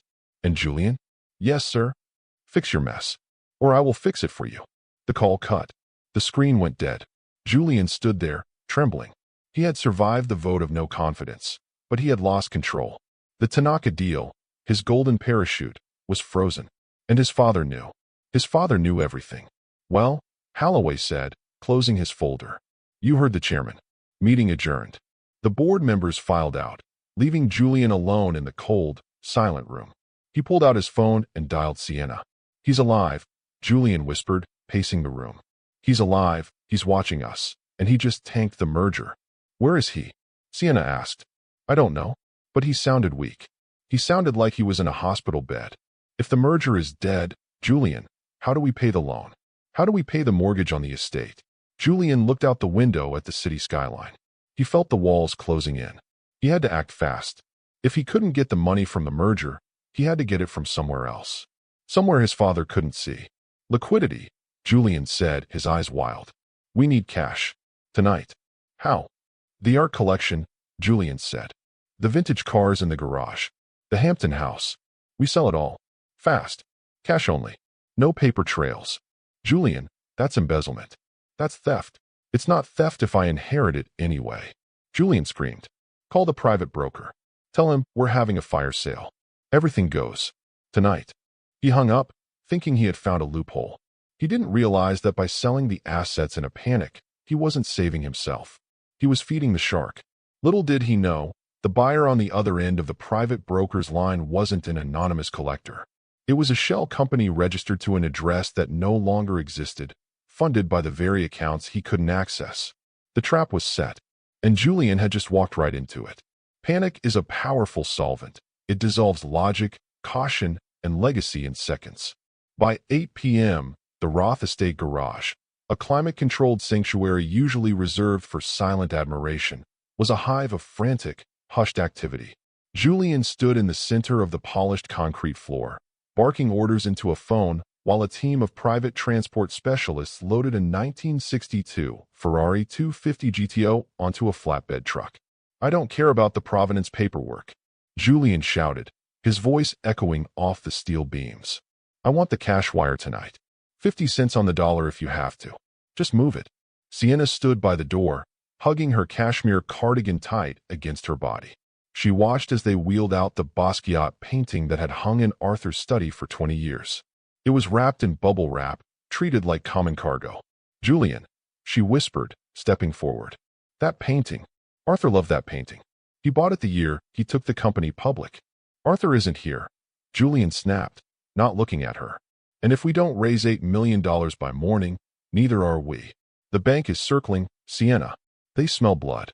He turned back to the broker, a man named Vance who specialized in distressed assets for the desperate elite. What's the total? Julian demanded. For the cars, the art, and the collection of watches. Vance tapped on his tablet. I have a buyer willing to take the lot immediately. No questions asked. But the price is aggressive. How much? $6 million. That collection is appraised at 20. Not at 9 p.m. on a Tuesday with no authentication certificates. Vance shrugged. Do you want the deal or not? Julian looked at the Ferrari, his father's pride and joy. He looked at the empty wall where the Basquiat had been. He thought about the Tanaka merger, the CEO title, the power that was slipping through his fingers. Sell it, Julian hissed. Sell it all. Vance nodded and tapped his screen. Done. The buyer has authorized the transfer. As the trucks pulled away into the rainy night, carrying pieces of the Roth soul with them, Julian's phone pinged. The wire had hit his offshore account. He let out a breath he didn't know he was holding. He had survived. He had bought himself another week of illusions. He didn't notice the name on the buyer's confirmation slip, which flashed briefly on Vance's screen before fading to black. Buyer, Vindicate LLC. Registered agent, A. Sage. Miles away, in the dimly lit cafeteria of St. Jude's Hospital, Alara watched the notifications roll in on Arthur's burner phone. Asset acquired, 1962 Ferrari. Asset acquired, Basquiat, untitled. Asset acquired, Patek Philippe Grandmaster. He's selling the furniture to pay the rent, Arthur said, looking at the list over her shoulder. He was sitting in a wheelchair now, dressed in hospital pajamas, but his eyes burned with a dark satisfaction. He thinks he's saving himself, Alara said quietly, tapping confirm on the final purchase. He doesn't realize he's just transferring his inheritance to me, piece by piece. He sold my watch, Arthur murmured, touching his wrist where the Patek used to sit. I gave him that watch for his graduation. I told him time was the only thing you couldn't buy. And now, Alara said, locking the phone, he has neither. The adrenaline of the sale had worn off, leaving the penthouse feeling hollow and cold. Julian had passed out on the leather sofa, a half-empty bottle of scotch on the floor beside him. Sienna couldn't sleep. The pregnancy was becoming a logistical nightmare. She had to remember to pad her stomach slightly, to feign nausea at the right times, to avoid wine when cameras were present. It was exhausting playing a role for an audience of one who was too drunk to notice. She wandered into the master closet, the space that used to belong to Alara.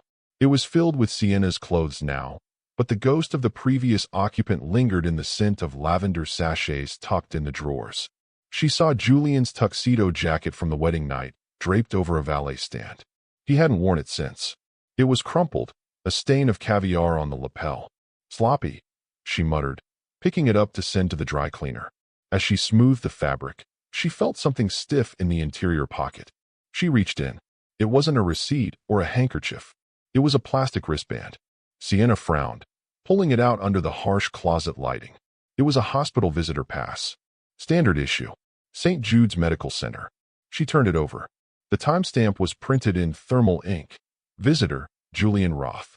Destination, R trauma/waiting. Time in, 4:15 p.m. Time out, 4:25 p.m. Sienna stared at the time. The ceremony was supposed to start at 4:30 p.m. Julian had told everyone he was at the estate waiting for Alara. He had played the heartbroken groom, pacing the altar. But he hadn't been at the estate. He had been at the hospital. He was there, Sienna whispered, the realization chilling her blood. He was there while she was in surgery. She thought back to the timeline. Alara had said she was saving a life. Julian had claimed Alara simply didn't show up. But this pass proved Julian had gone to the ER, likely checked in, saw the chaos, maybe even saw Alara scrubbing in, and he had left. He had left a trauma center to come home and marry her. A cold knot of fear tightened in Sienna's stomach. She had always believed she was the prize, the woman Julian truly wanted. She thought she had won him from Alara. But looking at the wristband, she realized she hadn't won anything. She was just the escape pod. He hadn't married her for love. He had married her because he needed a wedding to happen that day to secure the merger, and Alara was busy saving a life. He didn't care who was in the dress. He just needed a body. He knew, she said to the empty room. He knew she was saving someone, and he left her there. She looked at Julian sleeping on the couch, his mouth open, snoring softly.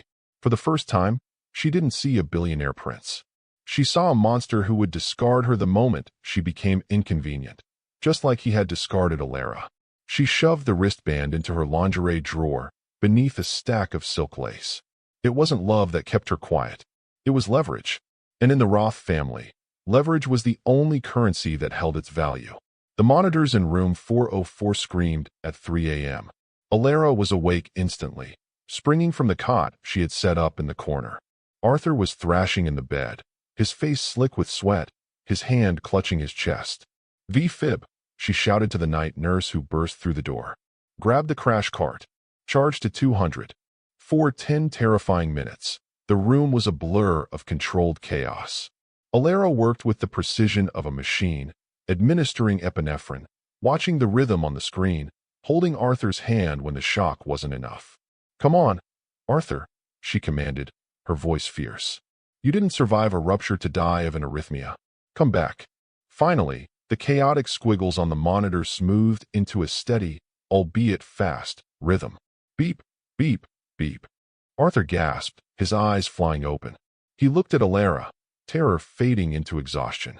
"I saw the light," he wheezed, trying to smile. "It was very bright. And expensive." "Not today." Alara wiped the sweat from his forehead. "You stay here. With me." She sat by his bedside for the next 6 hours, refusing to leave even for coffee. She held his hand, monitoring every beat. In her exhaustion, she made a critical error. She pulled out her personal phone to check the time. She didn't realize that when she had reactivated her old cloud account to access the photos of Sienna drinking, it had automatically re-enabled the family-sharing location services she had set up with Julian 3 years ago. Across the city, in the back of a town car, Julian was obsessively refreshing his phone. He was looking for his father, checking every hospital registry in the tri-state area. Then, a notification popped up on his screen. An old alert he hadn't seen in months. Alara's iPhone, location updated. Current location, St. Jude's Medical Center. West Wing, room 404. Julian frowned. Alara worked at St. Jude's, so her being there wasn't unusual. But the West Wing? That was the old recovery ward, the restricted section. And then he remembered the day of the wedding. The nurse blocking the double doors. The flash of a beige coat. She's been there for 48 hours straight, Julian muttered, looking at the location history. She's not working a shift. She's living there. He zoomed in on the map. Room 404. Why would a cardiothoracic surgeon be hiding in a derelict wing of the hospital? Unless she was hiding a patient. A patient who wasn't on the registry. A patient whose accounts had just bought his Ferrari. Driver, Julian barked, his heart hammering against his ribs. Change of plans. Go to St. Jude's. Use the service entrance. He watched the blue dot on his screen pulsing steadily. He didn't know who was in room 404, but he knew Alara was guarding them. And if Alara was guarding them, they were dangerous. He checked his pocket to ensure he had his master key to the hospital, a perk of being a major donor that he had never returned. I'm coming for you, Alara, he whispered. Let's see who you're hiding. Little did he know, he wasn't walking into a confrontation. He was walking into his own funeral. The hallway of the West Wing smelled of dust and disuse. It was a part of the hospital frozen in time, awaiting a renovation budget that Julian Roth had slashed 3 years ago to fund a company retreat in Aspen. Now he stalked down the corridor, his footsteps echoing on the cracked linoleum, guided by the pulsing blue dot on his phone screen. He stopped in front of room 404. The windows were covered with paper blinds taped from the inside. A "Do Not Enter" sterile field sign hung crookedly on the handle. Sterile field, my foot, Julian muttered. He reached into his pocket for the master key card. He swiped it. The light on the lock blinked red. Access denied. He swiped again. Red. Open the door. Julian shouted, abandoning stealth. He pounded on the heavy wood with his fist. Alara, I know you're in there. Silence from inside. Then, the sound of a lock disengaging, not electronic, but a heavy, manual deadbolt sliding back. The door opened 12 inches. Alara Sage stood in the gap, blocking the view into the room with her body. She looked exhausted, her eyes rimmed with red, her white coat rumpled. But her posture was rigid, a gatekeeper refusing to yield. Lower your voice, she hissed. This is a recovery zone. Recovery for whom? Julian tried to peer over her shoulder. You've been here for 2 days, Alara. Who are you hiding? Is it a new boyfriend? Did you move on that fast? Alara looked at him with an expression of profound disbelief. You think I'm hiding a lover? I think you're plotting, Julian accused, pushing against the door. I think you're using hospital resources to run some kind of operation against me. I saw the bank alerts, Alara. Someone is blocking my transfers. Someone is buying my cars. You sold your father's Ferrari? Alara asked, her voice dangerously quiet. I did what I had to do. Now move. As the primary donor of this wing, I have the right to inspect the facilities. He shoved hard. Alara stumbled back a step, and for a split second, the gap widened. Julian saw a bed. He saw monitors. He saw a figure lying under a sheet, turned away from the door, hooked up to machines. It's a patient, Julian, Alara said, regaining her footing and slamming her hand against the door frame to stop him. A terminal patient. He's dying. And unlike you, I don't abandon people when they become inconvenient. Julian hesitated. The smell of antiseptic was strong. The rhythmic beeping was unmistakable. It wasn't a war room. It was a deathbed. Who is he? Julian asked, his paranoia warring with his disgust for sickness. His name is John, Alara lied smoothly. He has no family, no money, no legacy, just a doctor who cares enough to sit with him so he doesn't die alone. She stepped closer, forcing Julian to step back into the hallway. Go home to your wife, Julian. Go count your money. There is nothing here for you but guilt. Julian sneered, adjusting his cuffs. I don't feel guilt, Alara. I feel annoyed. If you're playing Florence Nightingale to get over me, fine. Just don't let it interfere with your eviction date. He turned to leave, satisfied that his ex was merely wallowing in pathetic charity work. You're right about one thing, Alara called out as he reached the elevator. Julian stopped, looking back. I am hiding someone, Alara said, her hand resting on the door handle of room 404. I'm hiding someone who knows exactly what you did on your wedding day. And when he's strong enough to speak, you're going to wish you had never opened this door. Julian laughed, a hollow sound in the empty corridor. Let him speak. Who listens to a dying man anyway? He got on the elevator. He didn't see Alara lock the door. He didn't see her rush back to the bedside where Arthur Roth lay, eyes wide open, tears of rage streaming down his face, having heard every word his son just said. Safety breeds complacency, and Julian Roth was feeling safe again. He had confirmed Alara was just babysitting a dying nobody. He had liquidity from the fire sale. The Tanaka merger deadline was 48 hours away, and he felt invincible. He sat in his office, reviewing the wire transfer details from the sale of the art and cars. $6 million. It was enough to quiet the bridge loan lenders for a week. Marcus, he called out to his lawyer. Get me the details on the buyer. Vindicate LLC.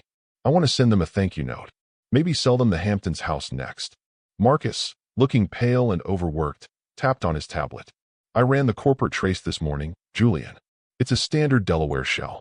Anonymous. Dig deeper. Someone with that much cash on hand isn't a ghost. Marcus sighed and typed for a few minutes. Okay, I pulled the incorporation documents. The registered agent is a generic service, but wait. What? The mailing address for the LLC's correspondence. It's local. Read it. 400, Fifth Avenue, Unit 42B. Julian froze. The glass of scotch in his hand tilted dangerously. 400, Fifth Avenue was the Meridian. Unit 42B was the penthouse. That's my address, Julian whispered. Or, it was Alara's address before I kicked her out. The LLC was formed 3 days ago, Marcus noted. The day of the wedding. Julian stood up, the room spinning. Vindicate LLC. Vindication. She bought them, Julian said, his voice trembling. She bought the Ferrari. She bought the Basquiat. She bought my watch. With what money? Marcus asked. You froze her assets. She's broke. She's not broke, Julian realized, a cold dread settling in his gut. She's using his money. Whose? My father's. It was the only explanation. The frozen accounts. The proxy alerts. The cash buyer. Alara hadn't just stolen his father's affection. She had stolen his wallet. She was using the Roth fortune to buy the Roth estate back from the Roth heir. She's dismantling me. Julian slammed his fist on the desk. She's stripping the assets and keeping them for herself. It's grand larceny. It's elder abuse. We have to stop her. We can't prove it's her, Marcus warned. And if she has a valid power of attorney, then we invalidate her. Julian snarled, his eyes turning predatory. We can't attack the money. She has the codes.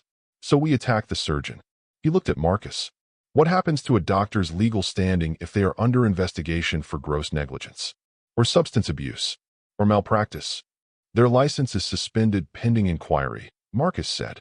Any fiduciary powers they hold, like a medical proxy or financial power of attorney, can be challenged in emergency court as unfit to serve. Julian smiled. It was a terrifying, ugly smile. Get me the medical board on the phone, Julian commanded. And call Sienna. I need her to write a statement about Dr. Sage's erratic behavior leading up to the wedding. The drinking. The trembling hands. The pill bottles she found in the apartment. You want to frame her? I want to obliterate her, Julian said, picking up the phone. She wants to play doctor? Let's see how she operates without a license. The summons arrived at the hospital at 6 a.m. on the day of the Roth Centennial Gala. Alara was asleep in the chair next to Arthur when the knock came. It wasn't a courier this time. It was a process server, flanked by hospital security. Dr. Alara Sage? The server asked, thrusting a heavy packet into her hands. You have been served. Alara rubbed her eyes, tearing open the seal. The header was bold and terrifying. State Medical Board of New York Notice of Emergency Suspension Hearing. Dr. Sage is hereby notified of an immediate hearing regarding allegations of 1. Substance abuse while on duty. 2. Gross negligence resulting in patient endangerment. 3. Theft of controlled substances, fentanyl. Evidence provided by sworn affidavit, Julian Roth and Sienna Miller. The hearing was scheduled for 10 a.m. Today. He planted the pills, Alara whispered, reading the details. Sienna claimed to have found opioids in Alara's jewelry box during the move. Julian claimed he had seen her taking them before surgery. It was a lie. A monstrous, career-ending lie. What is it? Arthur asked from the bed. He was sitting up, eating breakfast, looking stronger than he had in days. He saw the color drain from Alara's face. She handed him the papers. Arthur read them, his jaw tightening until a vein throbbed in his temple. He's trying to strip your proxy, Arthur deduced instantly. If you lose your license, he will petition the court at noon to have you declared unfit. He will regain control of the accounts by 1 p.m. And by tonight at the gala, he will announce himself CEO. I have to go, Alara said, standing up. I have to fight this. If I don't show up, they suspend me by default. That's exactly what he wants, Arthur said. He wants you in a courtroom, distracted, defending your name while he robs the vault. I don't have a choice, Arthur. This is my career. This is my life. Arthur looked at her. He reached out and took her hand. His grip was firm. The hands of a man who had built an empire by outthinking his enemies. Go to the hearing, Arthur commanded. Let him think he has you cornered. Let him think he has won. And what will you do? Arthur threw the covers off. He swung his legs over the side of the bed. He stood up, unsteady at first, but then locking his knees. He stood tall, the hospital gown looking ridiculous, yet somehow, he wore it like a tuxedo. I am going to get dressed, Arthur said, his voice cold as the grave.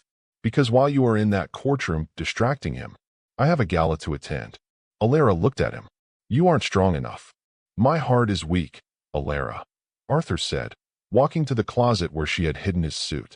But my resolve has never been stronger. Go. Win your battle. I will see you on the red carpet. Alara grabbed her coat. She looked at the time. 7:15 a.m. The trap was set. Julian thought he was hunting a rabbit. He had no idea he had just woken the lion. The conference room of the New York State Medical Board smelled of stale coffee and judgment. It was a windowless chamber designed to make even the innocent feel guilty, filled with a long mahogany table and 5 board members who looked at Alara Sage as if she were a contagion. Julian sat on the witness side, looking the picture of a concerned citizen. He wore a charcoal suit, his hands clasped solemnly on the table. He had brought Sienna, who sat in the back row, wiping away imaginary tears with a lace handkerchief. Dr. Sage, the chairman, a stern man named Dr. Vance, no relation to the broker, began. The allegations are severe. Mr. Roth claims he witnessed you consuming opioids in the hours leading up to your wedding, resulting in erratic behavior and your subsequent disappearance. I did not disappear, Alara said, her voice steady though her hands shook beneath the table. I was in surgery. We have no record of a scheduled surgery for you that afternoon, Dr. Vance countered, looking at the file Julian's lawyers had provided. Mr. Roth claims you were hysterical. He claims you were unfit to hold a scalpel. Alara looked at Julian. He offered her a sad, pitying smile, the smile of a man forced to put down a beloved but rabid dog. I love Alara, Julian told the board, his voice thick with fake emotion. But the pressure, it broke her. I found the pills in her jewelry box. I just want her to get help before she hurts a patient. The board members nodded sympathetically. It was a perfect performance. He had painted her as a tragic addict, and himself as the martyr who had to make the hard call. Dr. Sage, the chairman said, unless you can provide evidence to the contrary, we have no choice but to suspend your license pending a full investigation. Your privileges at St. Jude's are revoked immediately. Julian's smile widened by a fraction of a millimeter. He had won. Without her license, her medical proxy over Arthur was void. I have evidence, Alara said quietly. She reached into her bag and pulled out a single, thick file. It was sealed with red tape. She slid it across the table to the chairman. This is the surgical log from the afternoon in question, Alara said. It contains the vitals, the anesthesia record, and the operative notes for a 14-hour emergency aortic repair. A fabricated log, Julian interjected smoothly. She's desperate. Open it, Alara challenged the chairman. Dr. Vance broke the seal. He opened the folder. He scanned the first page. His eyes widened. He looked up at Alara, then at Julian, then back at the file. The color drained from his face. Mr. Roth, Dr. Vance said, his voice dropping to a hush. You claim Dr. Sage was consuming drugs at 4 p.m.? Yes, Julian said confidently. In our penthouse. That is impossible, Dr. Vance said. Because at 4 p.m., Dr. Sage was scrubbed into Trauma 1, performing a life-saving procedure on a VIP patient. What VIP? Julian scoffed. Some homeless man she dragged in? Dr. Vance turned the file around. The name on the patient intake form was highlighted in yellow. Patient, Arthur J. Roth, next of kin, Julian Roth, notified, no show. Julian stared at the name. The letters seemed to swim before his eyes. No, Julian whispered. That's a mistake. My father is in Zurich. Your father was on Dr. Sage's table, Dr. Vance said, his tone shifting from judgment to fury. She saved his life while you were allegedly watching her take pills across town. Your testimony is perjury, Mr. Roth, and your affidavit is a lie. The chairman slammed the folder shut. Case dismissed with prejudice. Dr. Sage, you retain your license and your full standing. Mr. Roth, I suggest you leave before I call the district attorney regarding false statements to a medical board. Julian stood up, knocking his chair over. He looked at Alara. She didn't smile. She didn't gloat. She just looked at him with the cold, clinical detachment of a coroner examining a corpse. You knew, Julian hissed. You set me up. I just told the truth, Julian. Alara said, gathering her bag. It's not my fault the truth is fatal to you. He stormed out, Sienna trailing behind him, their victory turning into ash. But as he ran to his car, terror began to set in. If Alara saved his father, and his father was alive, he checked his phone. No calls from Arthur. No emails. Just silence. He doesn't know. Julian reassured himself, his hands shaking on the steering wheel. She saved him, but he's probably in a coma. He doesn't know I ignored the call. I can still spin this. He had no idea that the man he thought was in a coma was currently standing in a hospital room, looking at a tuxedo with the grim determination of an executioner. The Roth Centennial Gala was not just a party, it was a coronation. The ballroom of the Pierre Hotel had been transformed into a palace of gold and velvet. In the penthouse, Julian stood before a full-length mirror, adjusting his bow tie. He had popped a beta blocker to slow his racing heart. The disaster at the hearing had rattled him, but he had convinced himself it was manageable. Alara kept her license, fine. But tonight, he would announce the merger. Even without the signature, he'd bluff, take the CEO title by public acclamation, and make it impossible for his father to remove him without tanking the stock. Do I look like a CEO? He asked. Sienna lay on the bed, watching him. She was wearing a custom gown designed to conceal her flat stomach while accentuating a bump made of foam padding. You look like a king, she lied. She was terrified. She had seen the look in Alara's eyes at the restaurant. She had felt the walls closing in.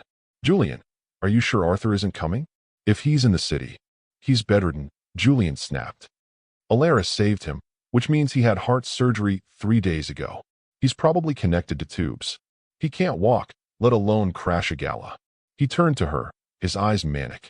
We just have to get through the speech. Once I announce the baby heir and the new era, the board won't dare touch me. We win by momentum.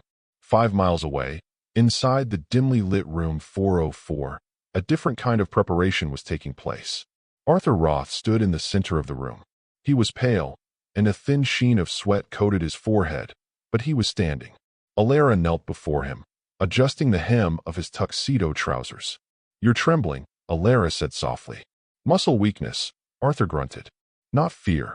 She stood up and fixed his cufflinks, the onyx ones, not the flashy gold ones Julian preferred. She adjusted his collar, hiding the fresh surgical dressing at the base of his neck. Arthur, this is dangerous, she reminded him. Your sternum isn't fully knitted. If you fall, if someone bumps into you, then I fall, Arthur said, looking at his reflection in the small bathroom mirror.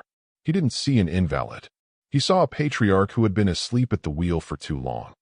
But I will not stay hidden while that boy dismantles my life's work to pay for his vanity.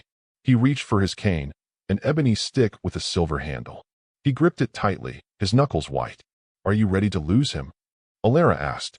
It was the question she had been holding back. Once we walk through those doors, there is no going back. You destroy his reputation, his career, his marriage. He is your only son. Arthur looked at Alara. He saw the fatigue in her eyes, the sacrifice she had made, the dignity she maintained despite the humiliation she had endured. I have a son by blood, Arthur said, his voice cracking slightly before hardening into steel. But blood is just biology. Loyalty is a choice. He placed a hand on Alara's shoulder. Tonight, I have no son, Arthur whispered. Tonight, I have only a successor, and she is standing right in front of me. He nodded to the door. Shall we go, Dr. Sage? The car is waiting. The flashing lights of the paparazzi were blinding, a strobing wall of white fire that turned the night into day. The red carpet outside the Pierre was a gauntlet of microphones and shouting reporters. Julian, over here. Sienna, is it true about the baby? Mr. Roth, comment on the stock drop. Julian and Sienna moved through the chaos like sharks in a feeding frenzy. Julian waved, flashing the perfect, practiced smile of American royalty. Sienna cradled her foam bump, glowing for the cameras. They were the picture of success. They reached the top of the stairs, ready to enter the sanctuary of the ballroom. Then, a hush fell over the crowd behind them. The shouting stopped. The camera shutters went into overdrive, a frantic, buzzing sound like a swarm of angry bees. Julian turned, annoyed that the spotlight had shifted. A Blacktown car had pulled up to the curb. The driver opened the rear door. First came a shoe, a sharp, emerald green stiletto. Then, Alara Sage stepped out. She wasn't wearing scrubs. She wasn't wearing the beige trench coat of a victim. She was wearing a floor-length gown of emerald silk that hugged her frame like liquid armor. It was backless, daring, and utterly regal. Her hair was swept up, exposing her neck, and on her finger, the same finger that used to hold Julian's ring. She wore nothing. She looked powerful. She looked dangerous. Dr. Sage, a reporter screamed. Dr. Sage, are you here to confront the groom? Alara didn't answer. She didn't smile. She walked up the red carpet with a slow, deliberate cadence. She wasn't walking like a jilted ex. She was walking like the owner of the building. Julian stared at her, his mouth slightly open. He had expected her to be curled up in a ball somewhere, weeping over her suspended license. Seeing her here, looking like a goddess of vengeance, short-circuited his brain. Security. Julian hissed to the head guard at the door. Why is she here? She's not on the list.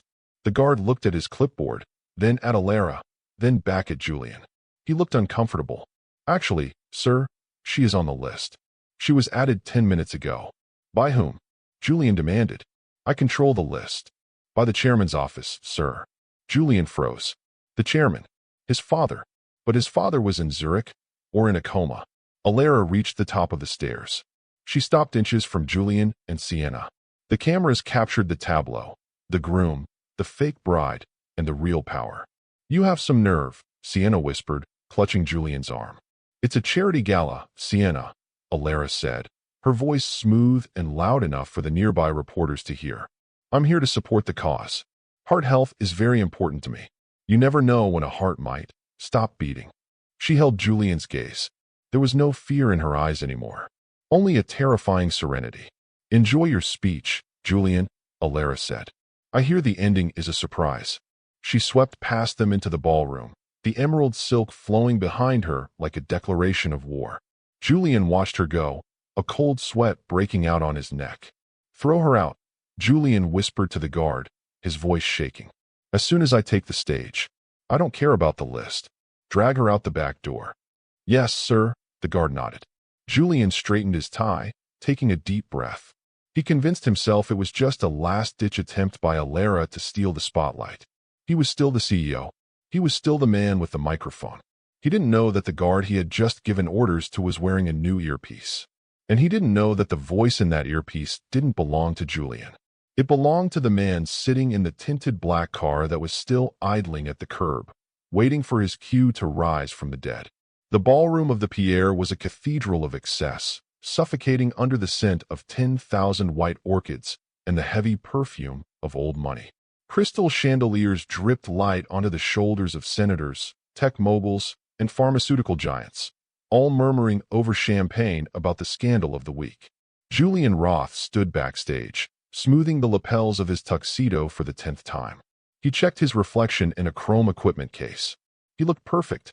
He looked like a CEO. The beta blocker had done its job. His heart rate was a steady, arrogant thrum. This is it, he whispered to himself. 5 minutes. 5 minutes, and I am untouchable. Sienna stood beside him, clutching her stomach. Her face was pale beneath the layers of foundation. Julian, that woman. Alara. She's sitting in the front row.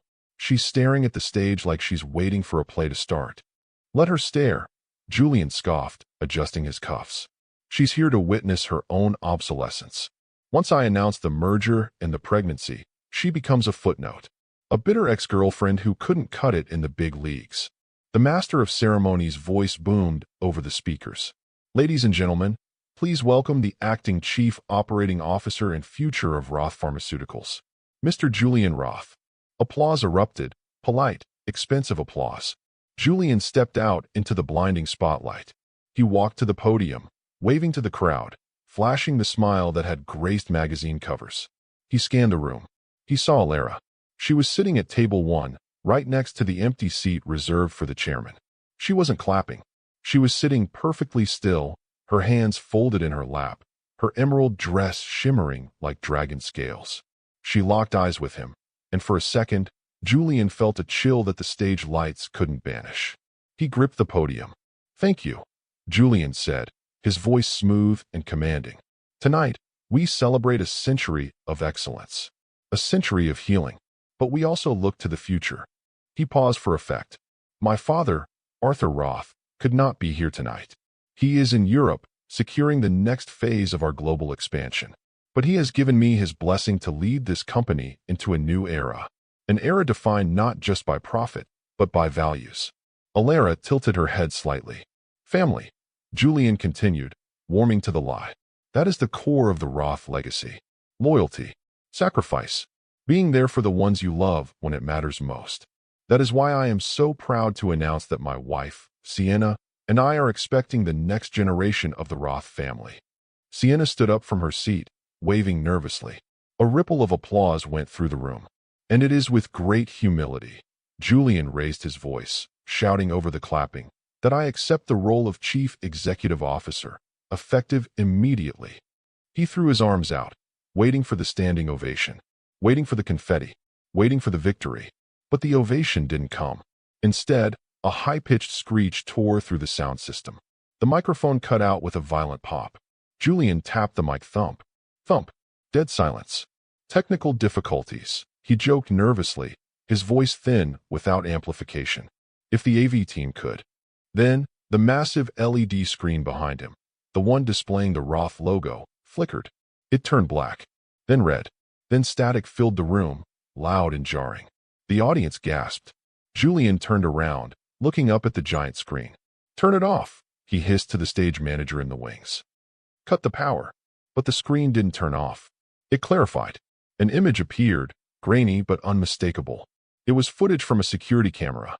The timestamp in the corner read, 3 days ago, 4:30 p.m. The ballroom went silent. 500 people stared at the giant screen, confusing the disruption for a piece of avant-garde performance art. The video showed a hospital waiting room. Julian Roth was pacing, phone to his ear. The audio, crisp and damning, flooded the speakers.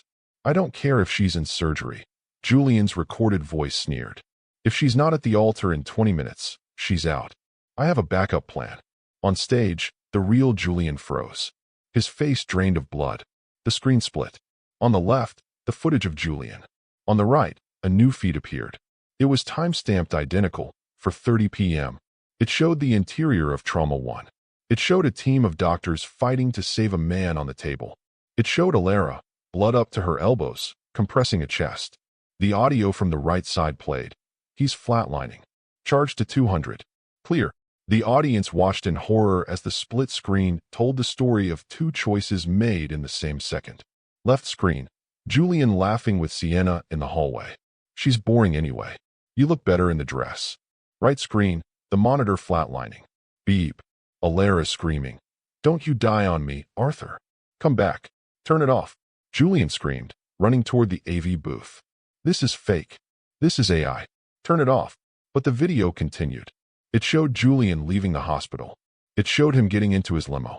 It showed him ignoring a call from Dad. Then, the screen went black. Text appeared in stark white letters. The patient was Arthur Roth. The groom knew.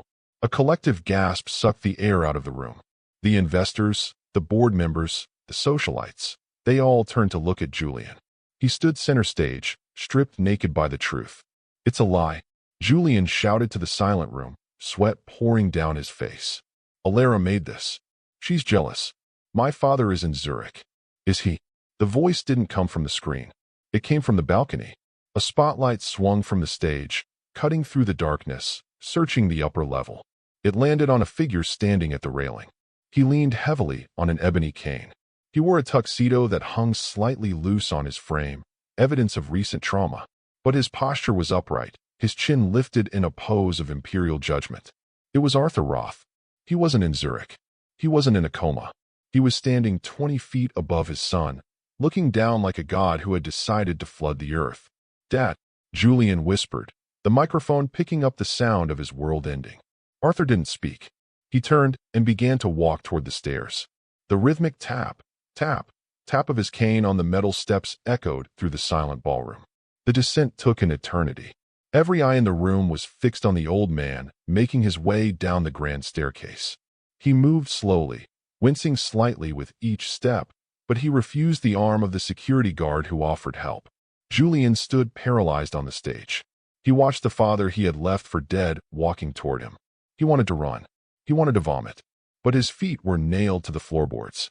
Arthur reached the bottom of the stairs. The crowd parted for him like the Red Sea, creating a wide path to the stage. He didn't look at the board members. He didn't look at the press. He walked straight to table 1. He stopped in front of Alara. The room held its breath. Was he angry? Was she part of the deception? Arthur Roth, a man known for his icy demeanor and ruthless business tactics, dropped his cane. It clattered onto the marble floor. He reached out with both hands and took Alara's face in his palms. "Thank you," he said, his voice rough but amplified by the silence. "For giving me the time to see the truth." He kissed her forehead, a father's blessing. Alara placed her hand over his, her eyes shining with unshed tears. She picked up his cane and handed it back to him. "Go finish it," she whispered. Arthur gripped the cane. He turned his back on her and faced the stage. The warmth vanished from his eyes. He walked up the steps to the podium. Julian backed away as his father approached. He looked like a child who had broken a vase, terrified and small. "Dad, I can explain," Julian stammered, his hands shaking. "The video, it's out of context. I didn't know it was you. I swear if I had known." Arthur reached the microphone. He didn't look at Julian. He looked out at the sea of faces, the people he had spent 40 years impressing. "My son says he didn't know." Arthur's voice boomed, deep and resonant. "He says that if he had known the dying man was his father, he would have stayed." Arthur turned slowly to face Julian. "But that is the problem, isn't it? You shouldn't need to know a man's name to decide if his life is worth saving. You shouldn't need to know he is a billionaire to decide if he is worth your time." "Dad, please." "I was in room 404. Arthur continued, his voice rising. "Dying. My chest cracked open. And while Dr. Sage was stitching me back together with hands that were shaking from exhaustion, you were drinking champagne and lying to these people about family values. I did it for the company." Julian screamed, tears streaming down his face. "I did it to save the merger. To save your legacy." "My legacy?" Arthur laughed, a cold, sharp sound. "You are not my legacy, Julian. You are my greatest failure." Arthur reached into his jacket pocket. He pulled out a brown paper napkin, the one he had signed in the hospital room. "I built this empire on trust," Arthur said. "And tonight, I am correcting a mistake I made 30 years ago."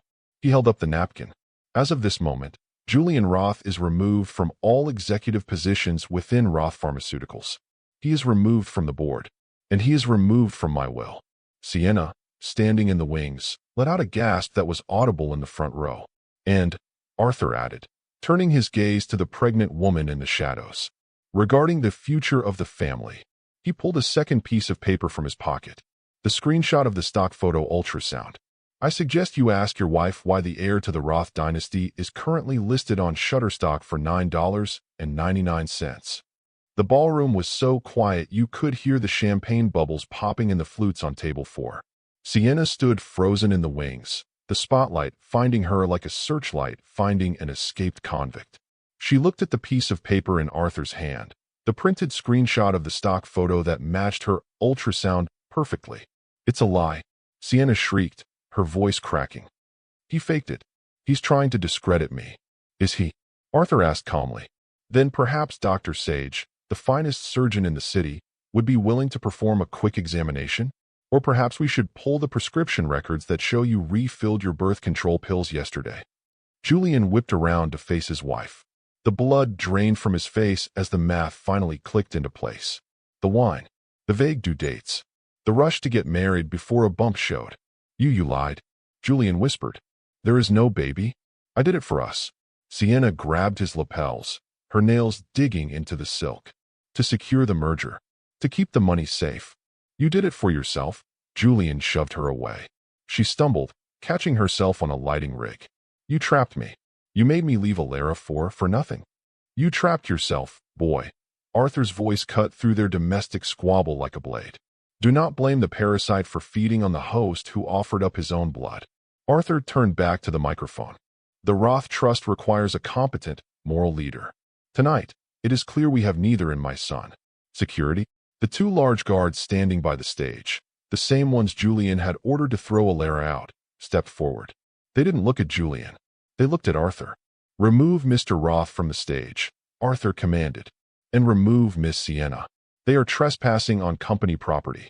You can't do this. Julian screamed, backing away as the guards advanced. I am the heir. It's my birthright. You are a liability, Arthur corrected, his voice devoid of pity. And as of tonight, you are disinherited. The trust fund, the penthouse, the accounts, they are frozen. Permanently. No. Dad, please. Julian fell to his knees, grabbing the hem of Arthur's tuxedo trousers. It was a pathetic echo of the power he thought he held just an hour ago. I have nothing. I sold everything. You sold my Ferrari. Arthur looked down at him. You sold my paintings. You sold my watch. You have plenty of cash, Julian.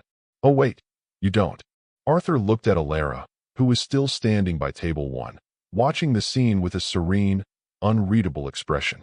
Because the buyer of those assets wasn't a stranger, Arthur revealed. It was the woman you threw away. Julian looked at Alara. His eyes widened in horror. Vindicate LLC, Julian whispered. That was you. Alara didn't speak. She just raised her glass of champagne in a silent toast. The guards hoisted Julian to his feet. He was sobbing now, a broken man who realized too late that the foundation of his life was made of sand. Sienna was already being escorted out the side door, her baby bump, askew, weeping in her hands while the paparazzi flashed photos that would end her social climbing career forever. Arthur watched them go. Then, he turned back to the room. We have a vacancy, Arthur announced. This company needs a leader who understands that a heart is not just a pump, but the seat of integrity. A leader who builds rather than destroys. He gestured to Alara. Dr. Sage, Arthur said warmly. Would you please join me on stage? Alara set her glass down. She walked up the stairs, the emerald silk rustling softly. She didn't look like a victim. She didn't look like a survivor. She looked like a queen ascending her throne. She stood beside Arthur. He took the microphone and handed it to her. Ladies and gentlemen, Arthur said, I present to you the new trustee of the Roth Foundation and the acting chairwoman of the board, Dr. Alara Sage. The applause started slowly, shocked at first, and then built into a roar. The investors stood up. The board members, realizing where the wind was blowing, clapped the loudest. Alara looked out at the sea of faces. She saw the people who had laughed at her wet trench coat 3 days ago, now cheering for her triumph. She leaned into the microphone. Thank you, she said, her voice steady. 3 days ago, I was told I was replaceable. I was told that my dedication to saving lives was a weakness. Tonight, we prove that character is the only currency that doesn't devalue. She looked toward the back of the room, where the doors were just closing on Julian's silhouette. We will rebuild this company, Alara promised. Not on the backs of lies, but on the strength of truth. And we will start by ensuring that no one, no matter how powerful, is above the duty of care. She handed the mic back to Arthur. He smiled, a genuine, proud smile. As the gala dissolved into a celebration of the new regime, Alara walked to the balcony. She looked out at the city lights. She felt lighter than she had in years. The ring was gone. The fiancé was gone. The illusion was gone. And in its place was something solid. Something real. 1 year later, the view from the CEO's office on the 50th floor was breathtaking. Alara sat behind the massive glass desk, signing the approval for a new pediatric cardiac wing at St. Jude's Hospital. She was still a surgeon. She operated 2 days a week, but the rest of her time was spent steering the massive ship of the Roth Foundation. Under her leadership, the stock had doubled. The scandals of the past were just cautionary tales told in business schools. Arthur had officially retired to a vineyard in Tuscany, though he video called every morning to complain about the Italian Soccer League and check the P&L statements. Alara put down her pen and walked to the window. Down on the street, 50 stories below, the city churned. On a construction site in Queens, a man in a neon vest wiped sweat from his forehead. Julian Roth looked older than his 30 years. His hands, once manicured and soft, were calloused and scarred. He picked up a shovel and dug into the earth. He lived in a studio apartment now. He took the subway. He paid for his own coffee. Sienna had left him the day the money ran out. He wasn't happy, but he was real. For the first time in his life, he was building something with his own hands instead of waiting to inherit it. Alara watched the city, knowing he was out there somewhere. She didn't feel hate. She didn't feel pity. She felt indifferent. Build, don't beg. She whispered the mantra that had become her philosophy. Her office door opened. Dr. Sage, it was her assistant. There's someone here to see you. He says he has an appointment. A Mr. Lucas Roth. Alara frowned. Lucas? Julian doesn't have a brother. He says he's the younger brother. The one Arthur sent away to boarding school in Switzerland when he was 5. He just turned 21. Alara turned. Standing in the doorway was a young man. He had Arthur's eyes and Julian's chin, but there was a kindness in his face that neither of them possessed. He held a resume in his hand. Dr. Sage, Lucas said, stepping forward with a nervous smile. My father told me if I wanted a job, I had to ask the boss. And he said the boss is the woman who saved his life. Alara looked at him. She looked at the resume. She looked at the future. She smiled. Come in, Lucas, Alara said. Let's see what you can build.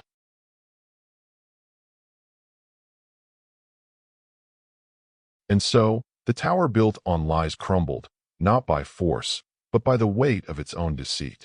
Julian spent a lifetime chasing a legacy he didn't earn, only to watch it be handed to the woman he discarded. My beautiful family, I have a question for your heart tonight. Arthur Roth chose to cut his own son out of his life to protect the empire he built. Was he right to choose competence over blood, or does a father owe his son a second chance, no matter how great the betrayal? I will be reading every single comment tonight to see where you stand. If you found peace in seeing the arrogant humbled and the righteous exalted, do not leave this circle. The world is full of noise, and it is easy to lose your way without a guide. If you are not yet walking with us, press the button to join the family now, lest you miss the next lesson that might just save you from making a mistake you can't undo. Until next time, build your life on truth, and you will never have to beg for a place at the table. I love you all.